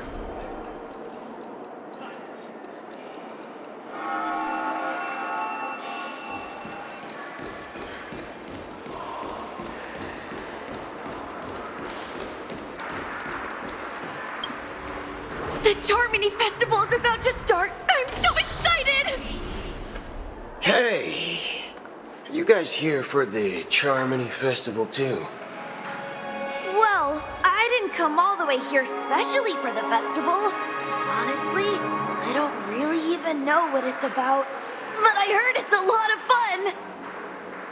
fun! Well, back in my homeworld, Anaria, we have festivals like that all the time. My dad threw me a birthday party one time that was just as extravagant as the Charmony Festival. Oh, come on! The Charmony Festival is a once-in-an-Amber-era event! How can a birthday party compare? Well, you never know, right? Maybe on her world, birthdays only happen once in Amber Era. Anyway, let's forget about that. Have you heard about the, unsettling things happening in the dreamscape? Unsettling things? What could possibly go wrong? It better not ruin the Charmony Festival! I've been looking forward to it! Relax. With a big event like this, there's bound to be lots of gossip and rumors. Don't worry. If anything does happen, the family will be on top of it. Oh, that's a relief. I didn't come all this way to see the festival go down the drain. Well, looks like I won't get any fudging clues out of these two. They're clueless. Back already? Hasn't she returned yet? Nope. I'm starting to wonder if sending her to contact Sunday was a good idea. Neither the staff nor the guests seem to know anything about what's happening in the dreamscape, and wherever we go, all we see is people enjoying themselves. Definitely not a good sign. I agree. Another unusual thing is that the Oak family is supposed to be in charge of organizing the council and managing everything inside and outside the dreamscape. However, I walked around the hotel but didn't meet a single member of the Oak family on such an important day. Well, I'll be forked. If I remember correctly, the head of the Oak family is that Sunday guy, right? We shouldn't linger here too long. Let's go back to the Express for now. Not so fast. Have you ever robbed the IPC, bro? If you run away now, everyone will be chasing after you. Are you suggesting we sit here and do nothing? I wouldn't say do nothing, but let's stay put for now. Even if the family has ulterior motives, they couldn't have anticipated us showing up here. We're the surprise factor for them. They don't want to attract unwanted attention from certain outsiders, so they won't do anything reckless. See? The IPC lackeys are keeping a close eye on this hotel. If I were a family member, I'd find an official excuse and keep the surprise factors here. If we just wait here, that would be like walking into their trap. Of course, we don't need to walk into their trap. I gave a backup plan to the memo keeper. If it turns out we won't be allowed to enter the dreamscape, she'll order a drink for me in the VIP lounge at the hotel. In reality, a secret signal. That's right. Oh, a concrete object can indeed help the memo keeper establish a connection with you. But Boot Hill, if you have more backup plans in the future, I hope you'll let me know in advance. I'm sorry, but it's one of my quirks. I have too many unreliable friends. And if I reveal that I have backup plans, things can go awry. And that would leave all backup plans completely useless. How do we get into the VIP lounge? This is where my street smarts come into play. You can actually book a stay on credit. You're the lobby manager, right? Yes, I am. How may I assist you? We're the Nameless from the Astral Express. We wanted to check in, but there's something wrong with your system. The lady at the front desk said she would contact the manager, but now she's nowhere to be found. Now, we've been waiting here forever, without any food or water.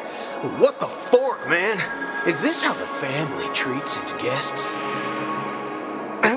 Is this your idea of street smarts? Starting an altercation? It's called standing up for your rights. I apologize for the inconvenience. Please wait while we try to contact Mr. Sunday.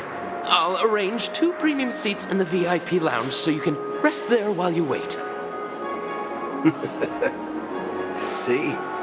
Just like that. Just don't call yourself Nameless next time. Wow, this bar's something else. Certainly worthy of the planet of festivities.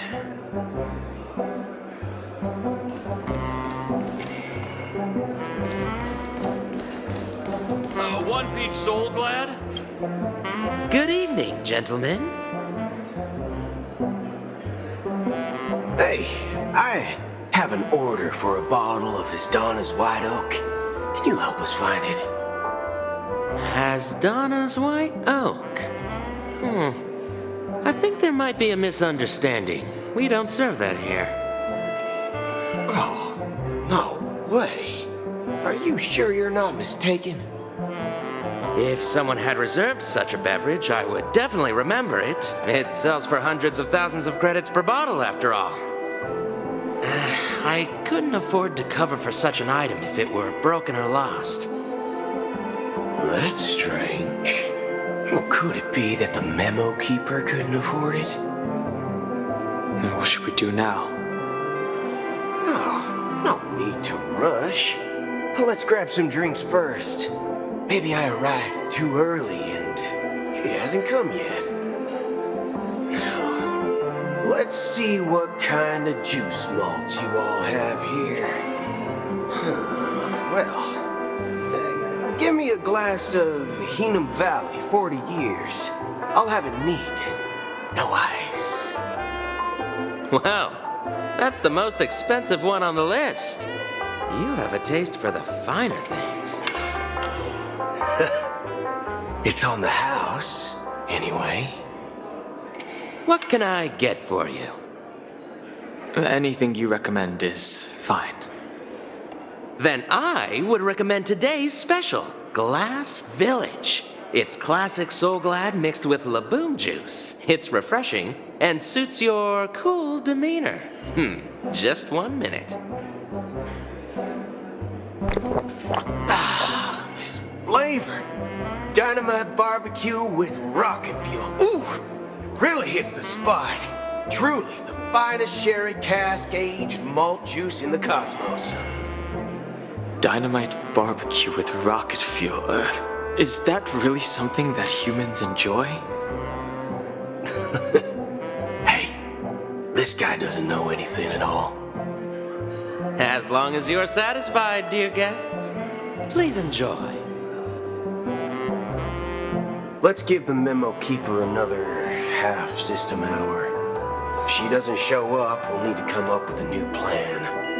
In the meantime, let's take stock of the situation. What do you think? The situation is unclear. Something must have happened on the planet of festivities, but the public is unaware of it. Someone in a position of power within the family must be covering it up. It's unusual for the followers of the Harmony to invite other factions, let alone the IPC and the Masked Fools. If what you said about the Emanator of the Nihility is true, the situation in Penacony is a little complicated, to say the least. Actually, there's something else I'm concerned about, regarding Acheron. As you know, the faction that follows the path of the hunt are some of the most dangerous folks in the cosmos to mess with. I mean, who in the right mind would impersonate the Cienjo Alliance or the Galaxy Rangers? It's like asking for a death wish. Isn't there a saying among the Cienjo people that the Rainbow Sect lets their Lux arrow do all the beating? Talking. Do all the talking. Well, you know what I mean. Even though the Galaxy Rangers have been out of sight for years, we've been keeping an eye on this region.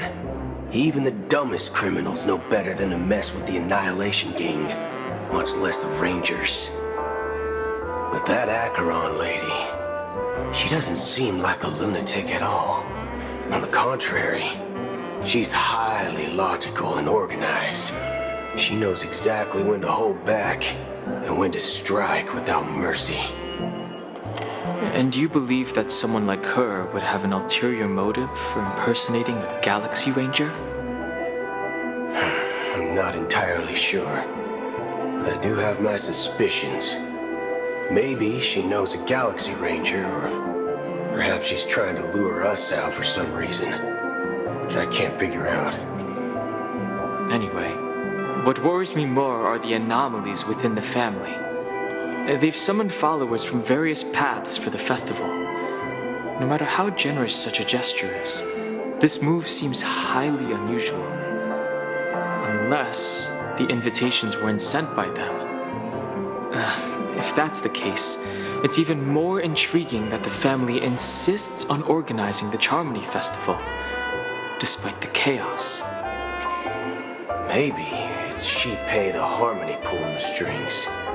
You find it beyond human understanding because it wasn't arranged by humans at all. People do stupid things out of irrational impulses.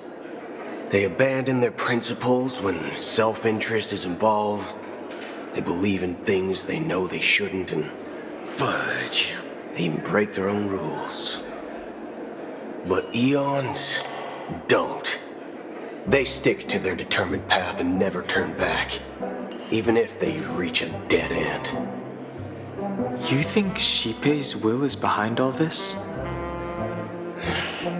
It may not necessarily be Shipei, but there's definitely some higher entity involved.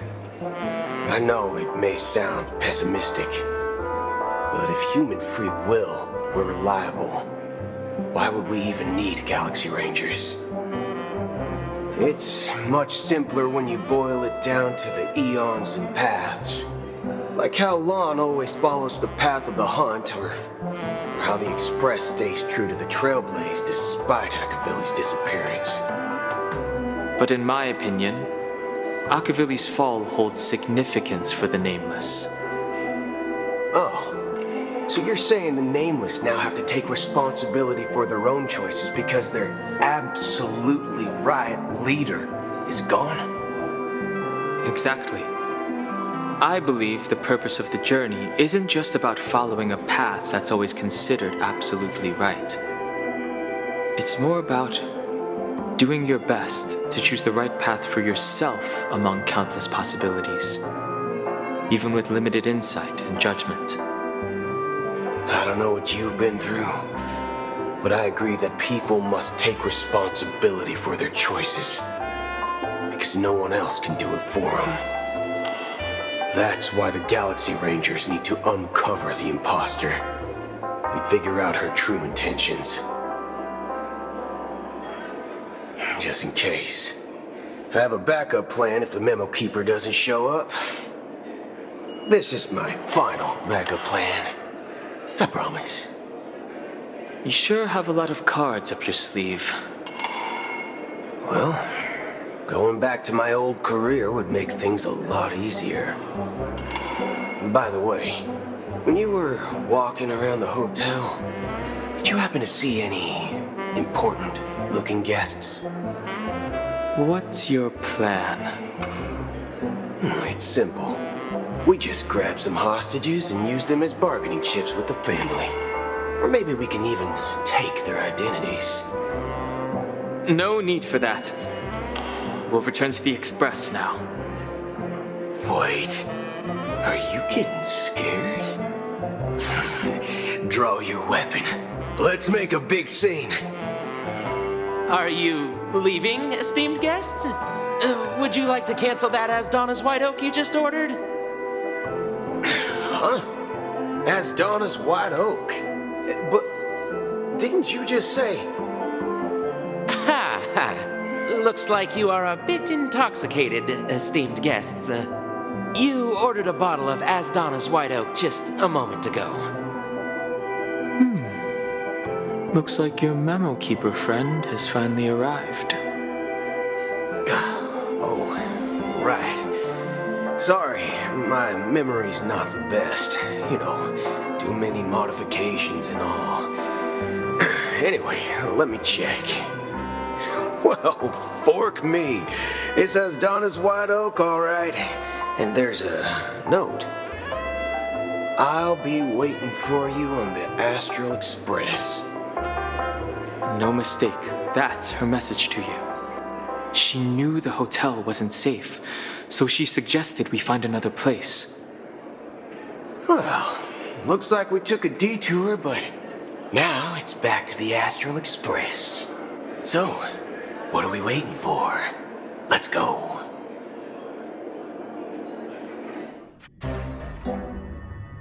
You're back? just boarded saying they were looking for Boot Hill, so I told them to wait in the parlor car.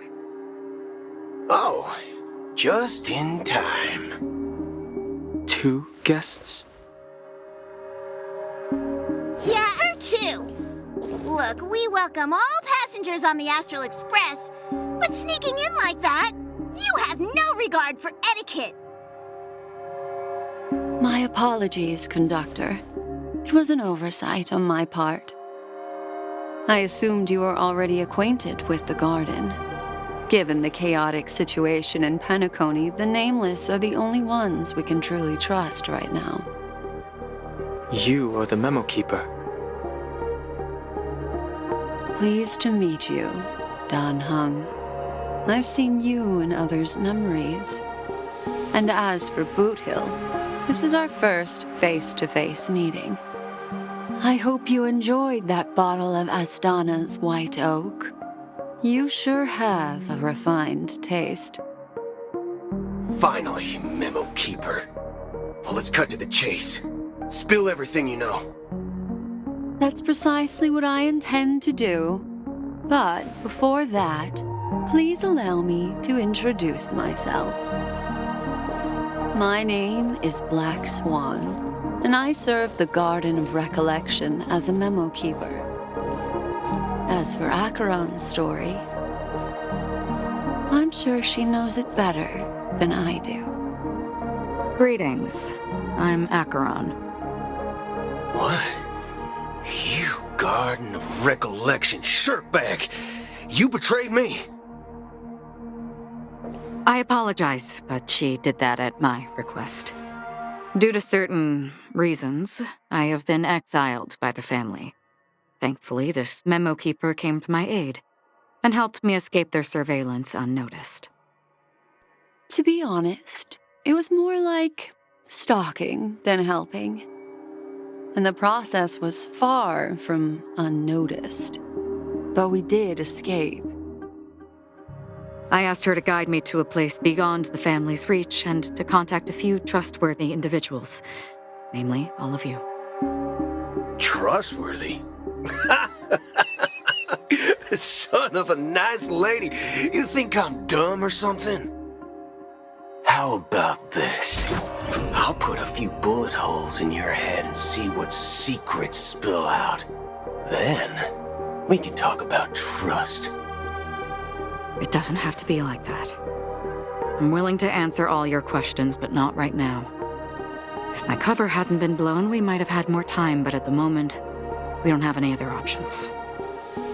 No other options? What do you mean? This is the only way I can ensure everyone's safety. I kindly request an immediate warp jump out of the Astana star system.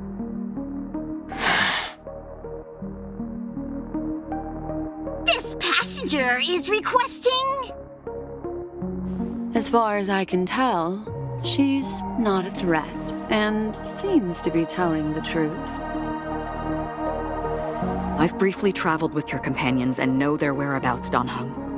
Please rest assured, your nameless companions are safe, but they need our help. As for Boot Hill, you may have guessed, I've been waiting for you. Galaxy Rangers are known for their elusive nature and limited contact with each other, so this was the only way I could reach out to you.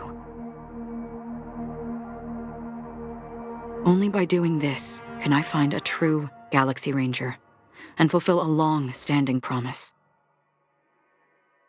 To return his relics to their rightful owner. Someone once told me that every rainfall is like a gift from the heavens, a sign of their mercy upon the world. Raindrops are said to be the tears of the gods, shed in response to the sorrows of the world. Their constant pouring is a reminder that the gods haven't abandoned us yet. So, how long has this rain been going on for? I used to believe, just like you, that it would eventually stop. Years and decades passed. And in the end, such hope faded away before the rain did. Looks like the God you mentioned doesn't exist after all.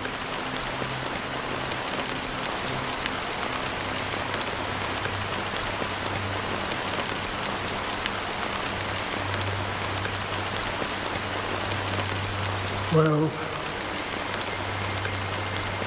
let me share a story with you. Mortals who walk the paths are like sailors on a vast ocean, leaving behind a trail that creates countless ripples of possibilities. These ripples last longer than the fleeting lifetimes of humans.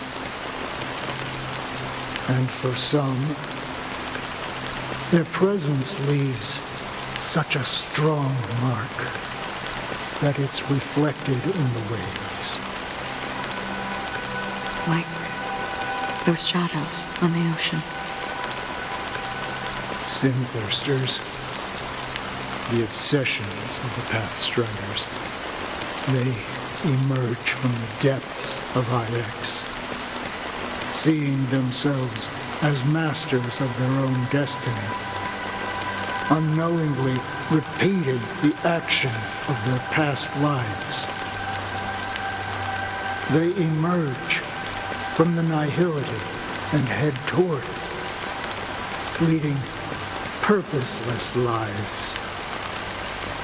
However, these hollow phantoms, they were once my dear companions. A group of Galaxy Rangers. Are you watching over them? Watching over them? No.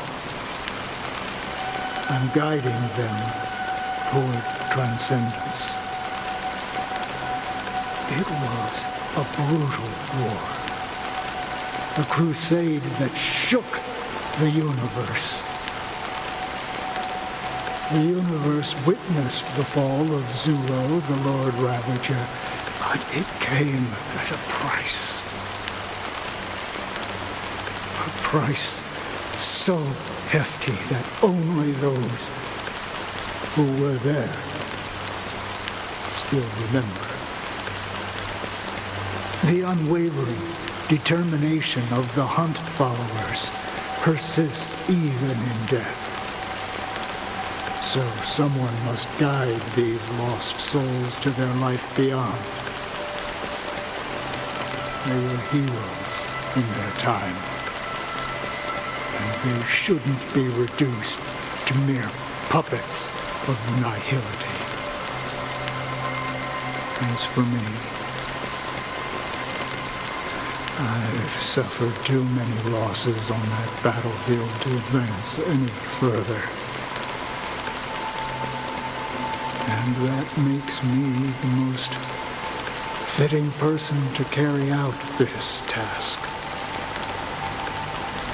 But you know, these sin-thirsters, they're not who they used to be. Does this seem pointless to you? Well, some tasks have to be done, even if they are pointless.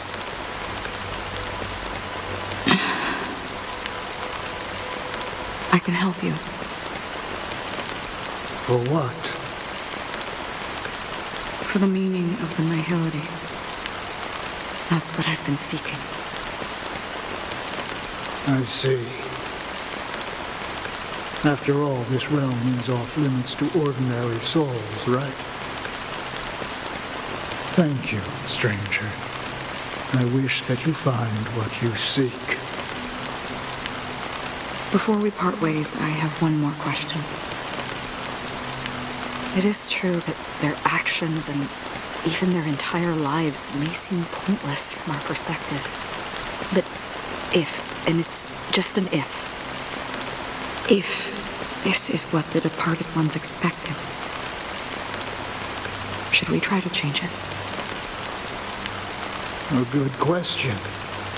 And a profound one. I don't know the answer. What I do know is that one day I too will pass away. And when I bid farewell to this world, someone will stand at my grave and place a bouquet of flowers on it.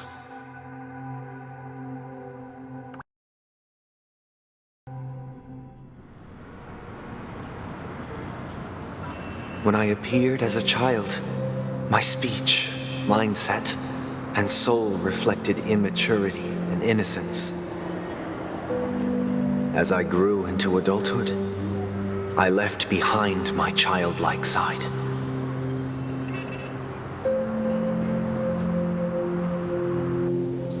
I humbly request your blessings, esteemed advocate of Shipe. Come to me, my kinship. I have sought their presence with us. As you wish. I have faithfully served the Alfalfa family for nearly a decade, promoting the path of the harmony to the best of my ability. However, I made a mistake yesterday. While I was preparing dinner for the family head, I accidentally dropped a prepared dish on the floor. Out of laziness, I lied and claimed that everything was ready.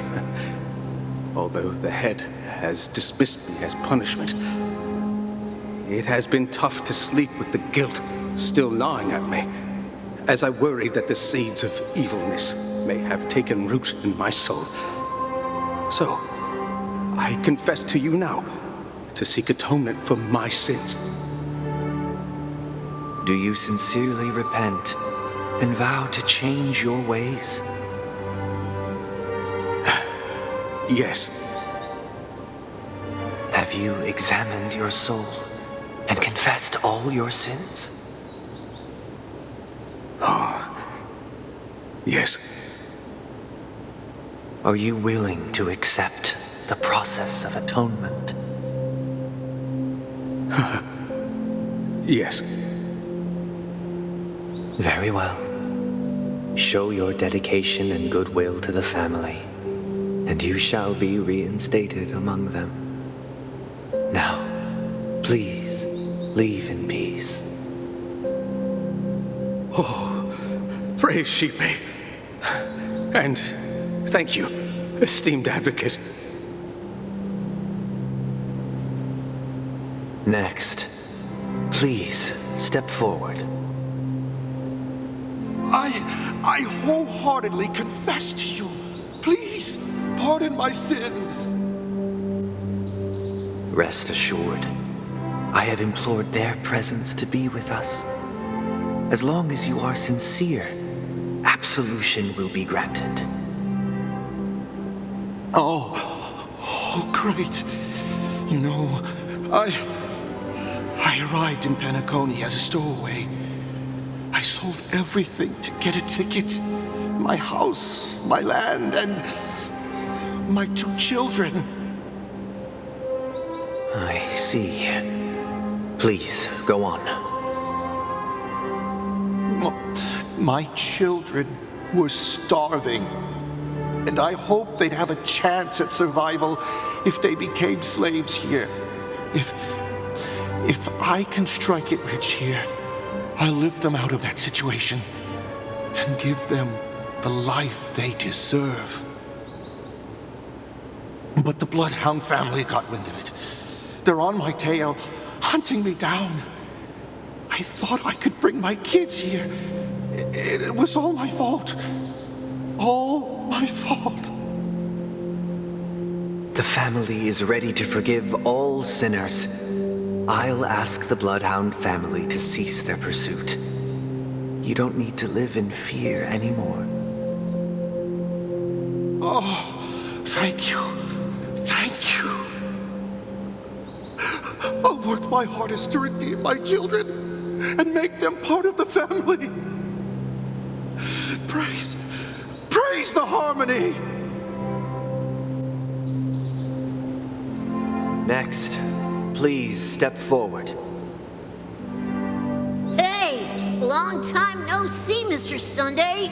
The most esteemed individual in Penacony, and the next leader of the Oak family, right? I have sought their presence with us. Let us proceed. Sure, let's just get this over with. I have sinned, please forgive me. I wasted half a pizza at breakfast, and a bottle of Soul Glad. That's it. Nothing more. When we wrap this up, I've got a robo-ball game to catch, you know? Do you seek to atone for your sins through good deeds? My sins? Wow, started to sound like a saint, huh? Well, let me tell you something. Neither the family nor you have the right to judge me. You think nobody knows what your precious family has done? About the watchmaker? Huh?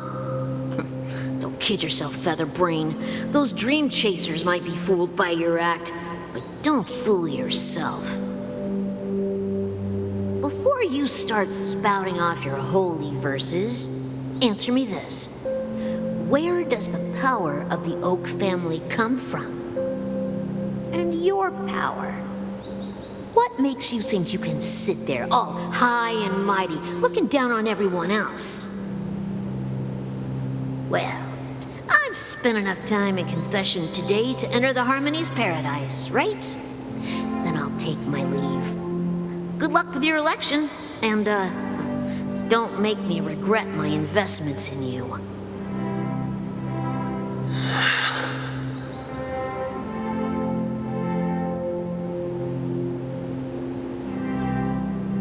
Oh, revered triple-faced soul, hear my doubts.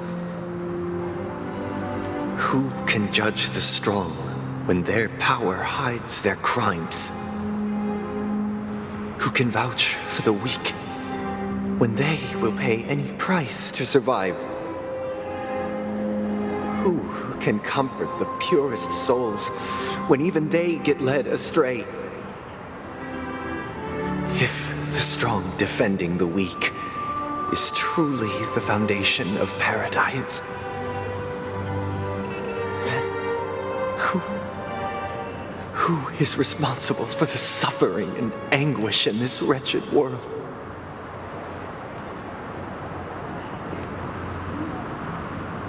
Brother? Brother? Brother, are you all right?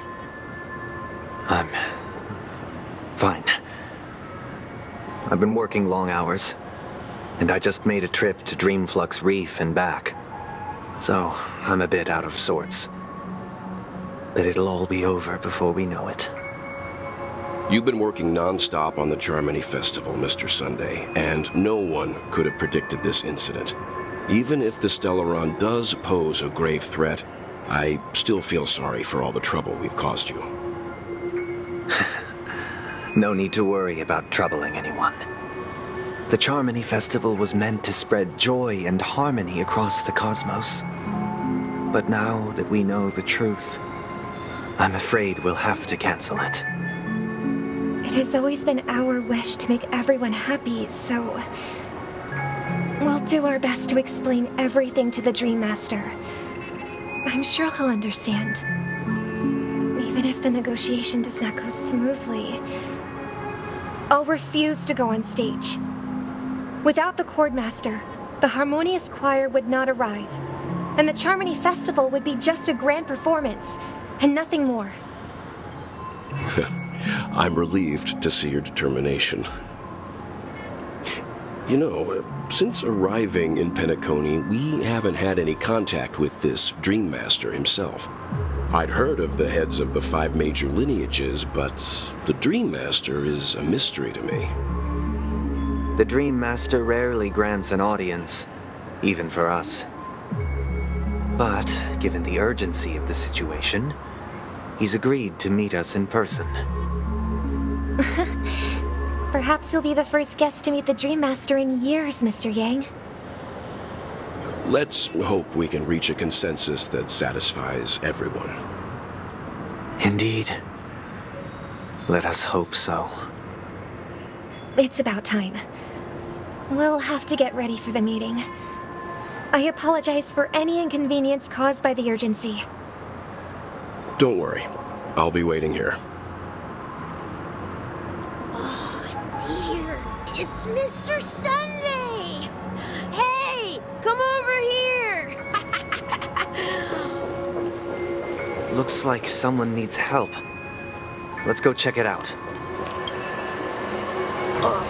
Mr. Sunday. Hey there! Okay, see the moon in the sky? It's about the size of the cap on my Soul Glad bottle. If I just reached out my hand, I could grab the moon, couldn't I? The moon? You mean the Grand Theater? Yeah. Look at me. I've been away from home for too long. I must be missing that moon. But it's no big deal. The Grand Theater here looks much better than the moon back home. It's just magnificent. They told me not to sell everything I had just to come to Penacony. How short-sighted. Selling everything you had? Why would you go to such lengths? Why? Can't you see? Life back home is miserable. It's not really living at all. It's better to be here at Penacony. No pain, no worries about tomorrow, just sweet dreams. You can do whatever you want. That's what I call living. Yeah, now this is the life. Is this truly living? Huh? What did you say, young lady? I didn't quite catch that. Oh, it's nothing, sir. You see, the traffic on Glocks Avenue can be dangerous. How about I ask a Bloodhound family member to escort you to Ideen Park over there, so you can continue enjoying your sweet dream? Oh, yeah, that's a great idea. Wow, no wonder you were the leader of this sweet dream. You're totally a lifesaver. See you around, Mr. Sunday, and it was nice chatting with you.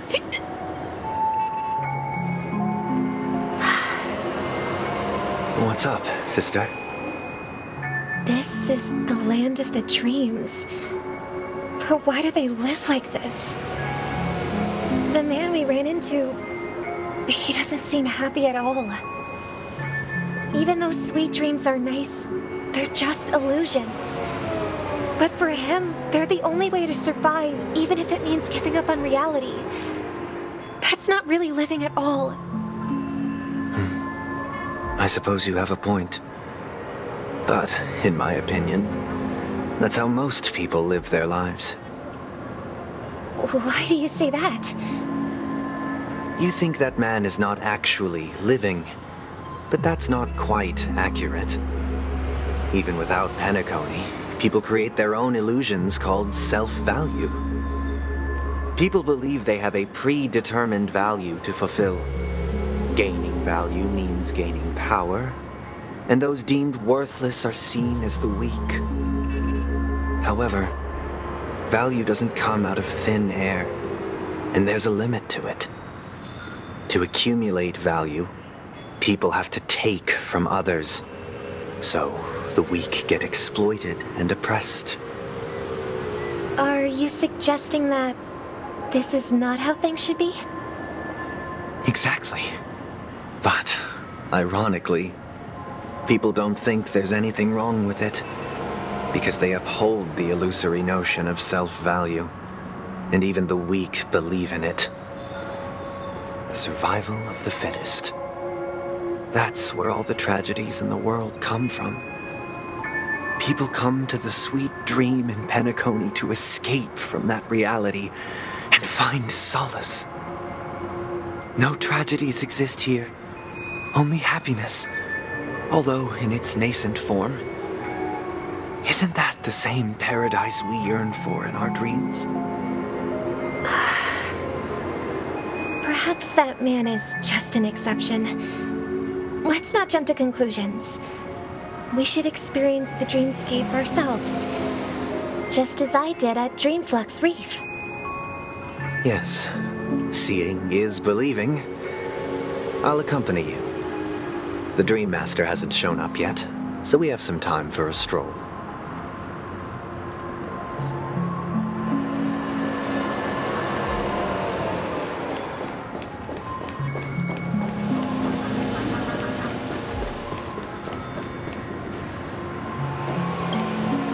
Glad to meet you again, Robin.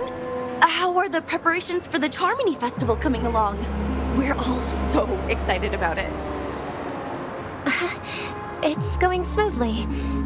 Thanks for making the trip to join the festival. You're too kind, Robin. It's a pleasure to have guests from all over the universe celebrating day and night. I can't stand being lonely or bored, so this jubilant dreamscape is perfect for me. But if this went on forever, would it get boring too? Nah, not at all. Who would get tired of having so much fun? Every day, you get to wear fancy clothes, explore all sorts of dream bubbles, indulge in delicious food without gaining weight, and you never get old or sick. As long as you can afford a room, this place is the ultimate paradise. But you know that only a few things can be brought back from the dreamscape to reality, right? That's exactly why I don't plan on bringing anything back. Just enjoying the dream itself is good enough for me. I mean, I'm not one of those long-living species. I only have around 60 or 70 years in this lifetime, and there's so much to worry about. Being happy here is pure bliss. Only in this sweet dream can I truly feel like I'm in control of my life and fate. Who would want to go back to reality after experiencing this bliss? I see. I genuinely wish you all the happiness in the world. And I wish you a fantastic performance, Robin! I'm off to the Blue Hour for the ball. See you later.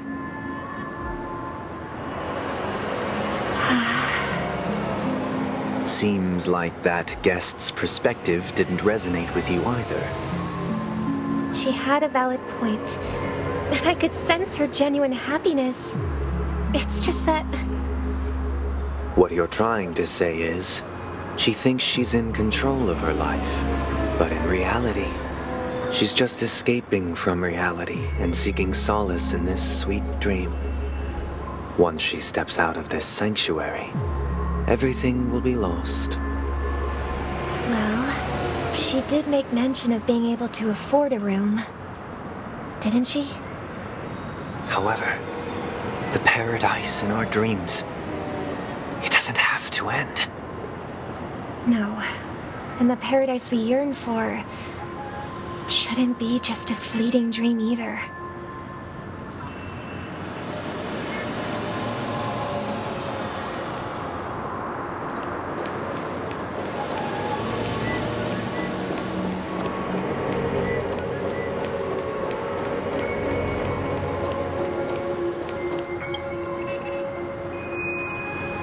The scenery in this dreamscape is truly breathtaking, isn't it?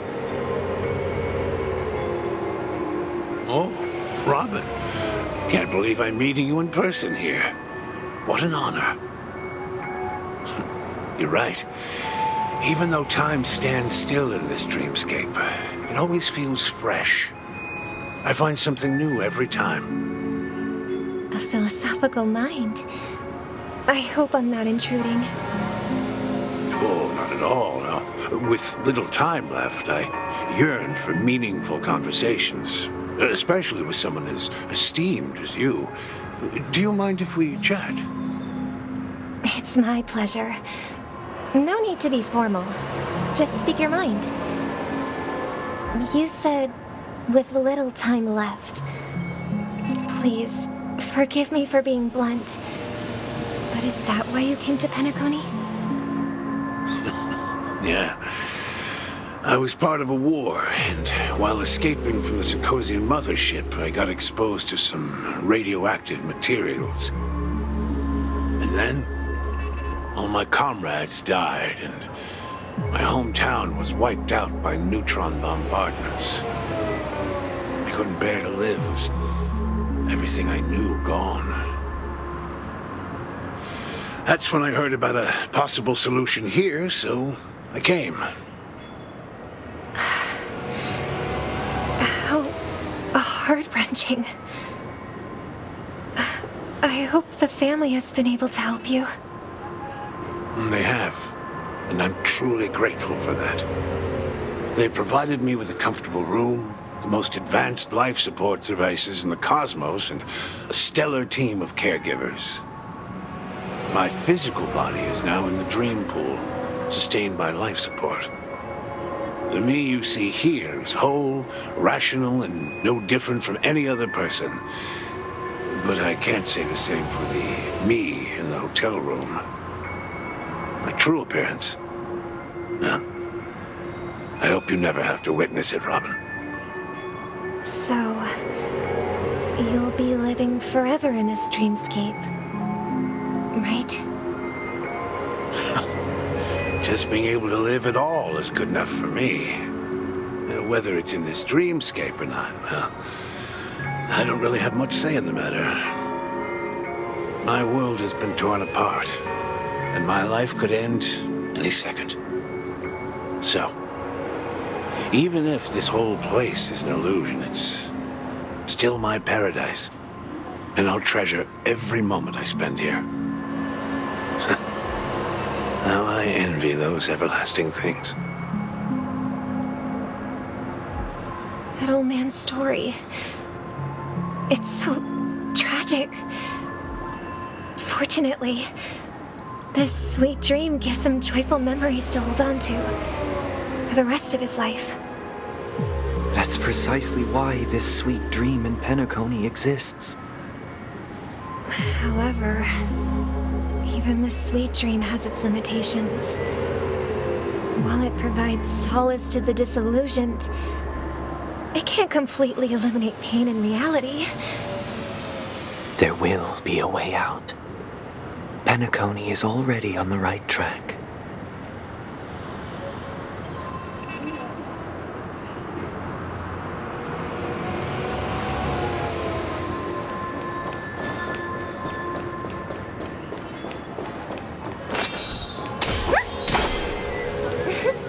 Look what we have here. A lovely young lady. Brother, what a surprise to see you again. Show yourself. Your trick won't work on us. I've heard that a skilled mass fool received an invitation too. That must be you, right? Did you enjoy yourself? Barely. The people here are way too gullible. A little bait is all it takes for them to bite. And they run away at the slightest hint of danger. In other words, they're naive and cowardly. Now that you've had your fill, it'd be wise to leave before it's too late. The music of the harmony doesn't tolerate discord. What?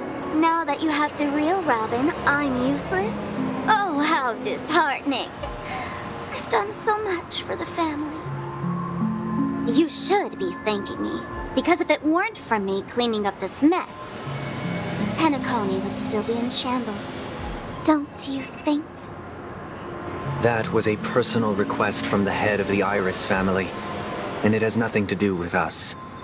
Step aside and stop causing trouble for the Charmony Festival. The Charmony Festival? You think you can scare me? You think I have no idea what you're planning?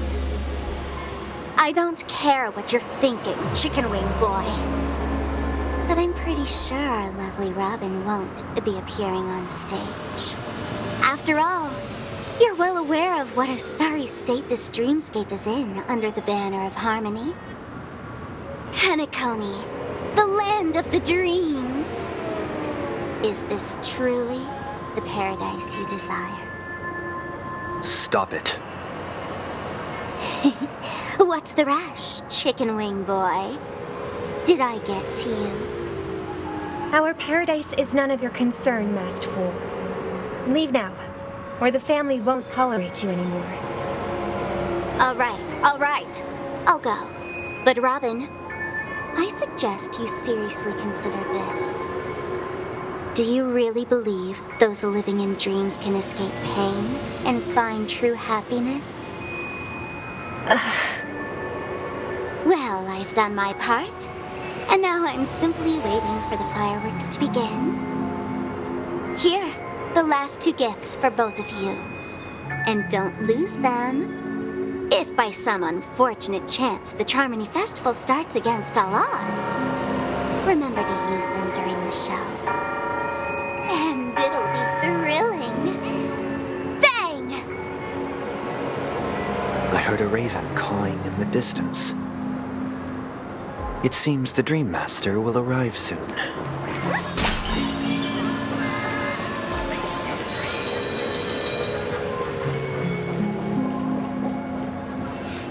Let's wait here for the Dream Master to arrive. Okay. By the way, brother, I heard you no longer have a sweet tooth. Back when we were kids, you used to steal my desserts. Seems like a lot has changed during my absence. What exactly happened? Well, someone has to stay awake even in this sweet dream. But that someone doesn't have to be you, or anyone in particular. You're carrying too much on your shoulders, brother. The paradise in our dreams. It shouldn't be like this. Penacony is nothing more than a dream. It can't erase the worries and pain of reality, or bring true happiness. It only offers an escape from reality. Nothing more. Remember the old man we met earlier? Without this dream, he might have completely lost himself. That might be true, but even without Penacony, he could have chosen another path.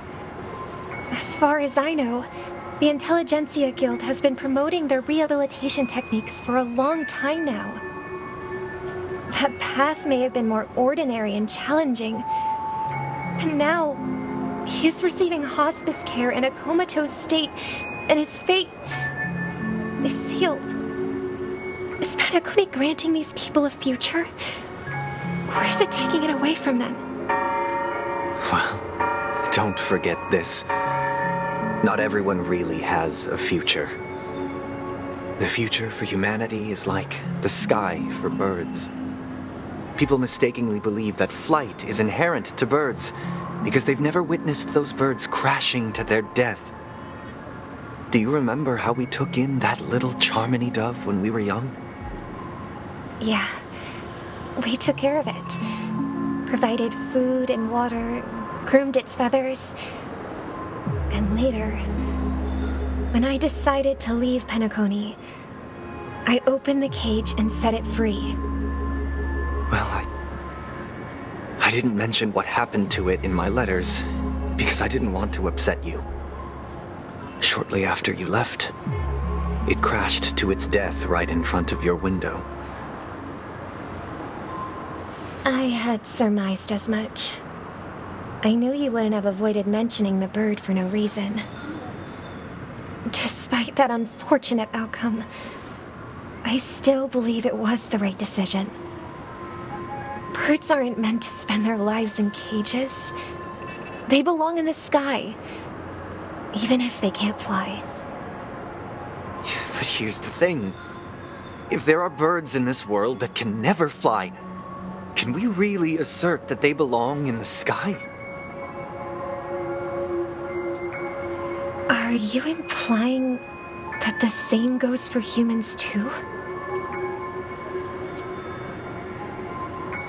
Let's take the Astral Express as an example. The Nameless made tremendous efforts to bridge worlds, gaining fame across the universe. However, only a few extraordinary individuals can endure such a perilous journey. That's because the pursuit of the Trailblaze exceeds the capabilities of ordinary humans. Otherwise, why would this path be filled with broken rails, an abandoned express, and even a fallen Eon? That's just sophistry. If that were true, then only the powerful would have the right to determine the future. Unfortunately, that's exactly what happens. Another name for the future is self-value. While this world has its fair share of heroes who inspire people and garner admiration for their heroic deeds, the majority of ordinary people will never become heroes in their lifetime. Some are born weak and vulnerable. Some find themselves trapped in unfortunate circumstances. Some fall victim to malice and cowardice. When it comes to survival, everyone is equal. And the weak can only watch as their value gets constantly diminished by external forces. That's why we should care for the weak and support them as if their suffering were our own. That's what the Odes of Harmony have always taught us. While the Harmony holds noble aspirations, the strong will always be strong, and the weak will always be weak. Even in this carefree dream, human nature contains greatness, but it also harbors inherent weaknesses that can't be eradicated. In the end, if people can't even secure their own survival, they won't care about the illusory future of equality. As long as the law of survival of the fittest prevails, there will always be fledglings crashing to their death. But if people don't live for the future, do they merely exist for survival? If even you, my brother, don't believe that the Harmony will save the weak, then which Eon can make our dreams come true?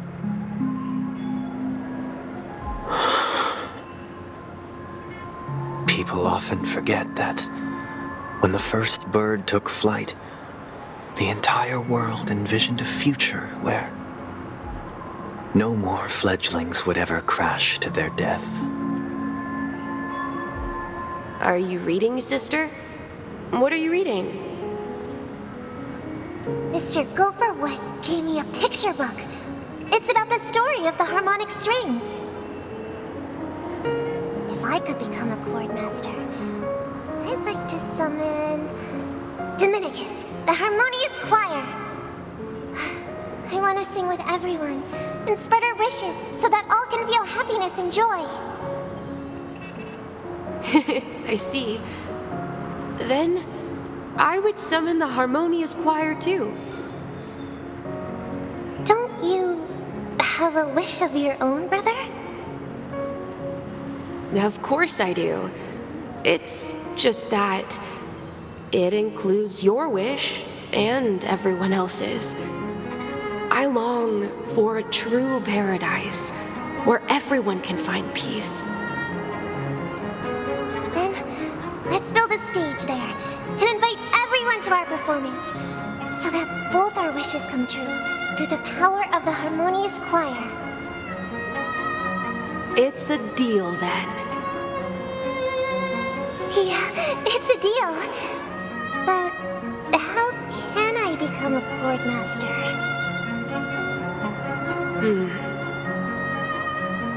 Maybe you will have to become a star first.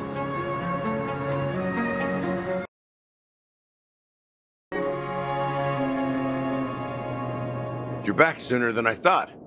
Any results? Yes. And now, it's up to us to forge ahead. Since he's already carried out his last wish, my final mission is complete. But pardon me if I sound curt. It's good to have determination. The path Mikhail left for you is not an easy one to tread. Why else would he have chosen to sleep in solitude, staking everything on some nameless in the future? But you have the numbers, and in numbers comes strength. So that might just delay your inevitable a little more. Got any more encouraging words? As I see it, relying on Welt's negotiations alone is far from enough. Regardless of whether the other party will be compliant, negotiating simply allows us to meet them as equals and won't grant us an upper hand. Penacony is our rival's home turf, and we already have very few chips left to play with. Rather than idly sit around while the family's got us blocked off, an offensive approach might be a wiser course of action. We're more familiar with the Stellaron's properties than most, and since it's the key to stabilizing the sweet dream, it's vital to the family's interests. By attacking their core interests, they're bound to retaliate hastily. And as the saying goes, haste makes waste. That's right. As long as we pose a threat to the Stellaron, either with words or otherwise, we have a chance at gaining the upper hand. But the problem is, on the eve of the Charmony Festival opening, how exactly are we going to get close to the theater? Family security will be airtight, and if we brute force it, even if we succeed, it's too risky. So, no one's gonna say anything? Then I'll raise my hand. I know the answer to this question.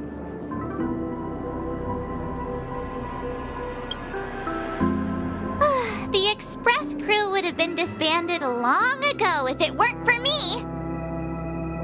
So, I heard that before the Charmony Festival begins, there'll be a pageant to kick off the festival. It's called the Soul Glad TM Festivity Auditions, or something, and it's going to be held in the moment of Scorch Sand. As long as we clinch the top spot, we'll be able to attain the title of Festive Superstar, and be able to personally bask in the graces of Miss Robin. Not that that's important. What's crucial is that we can enter the Grand Theater before the audience arrives. So, how do we go about participating in these festivity auditions? I've already procured special invite tickets from Miss Robin's fan club. To tell you the truth, I had been preparing to join the auditions all along, but now it looks like even if I scrape through, I probably still won't have the chance to shake Miss Robin's hand. So they're still running this thing, huh? It was originally just a publicity stunt, set up by Mikhail to drum up attention. But it looks like it might be worth a shot. We'll follow Marge's plan. Mr. Gallagher, will you be joining us? I'm afraid I won't have the time. As a virtual character, I've already completed my final mission. Whether Penacony can awaken from this dream is all down to you. Should we ever cross paths again? I'd love for you to visit the Express. All right. I'll have to add to that data bank of yours you've got on the Express. And Miss Firefly, we thank you for all your support. We're faced with a formidable enemy. As long as the Astral Express and Stellaron Hunter's objectives are aligned, we're willing to cooperate with you. We've already come this far together. I'd like to join you for the rest of your journey on Penacony. I'm pleased that we can finally fight shoulder to shoulder. I couldn't ask for a better ending. This is also the spirit of the Trailblaze. Now, everyone, let's prepare to move out.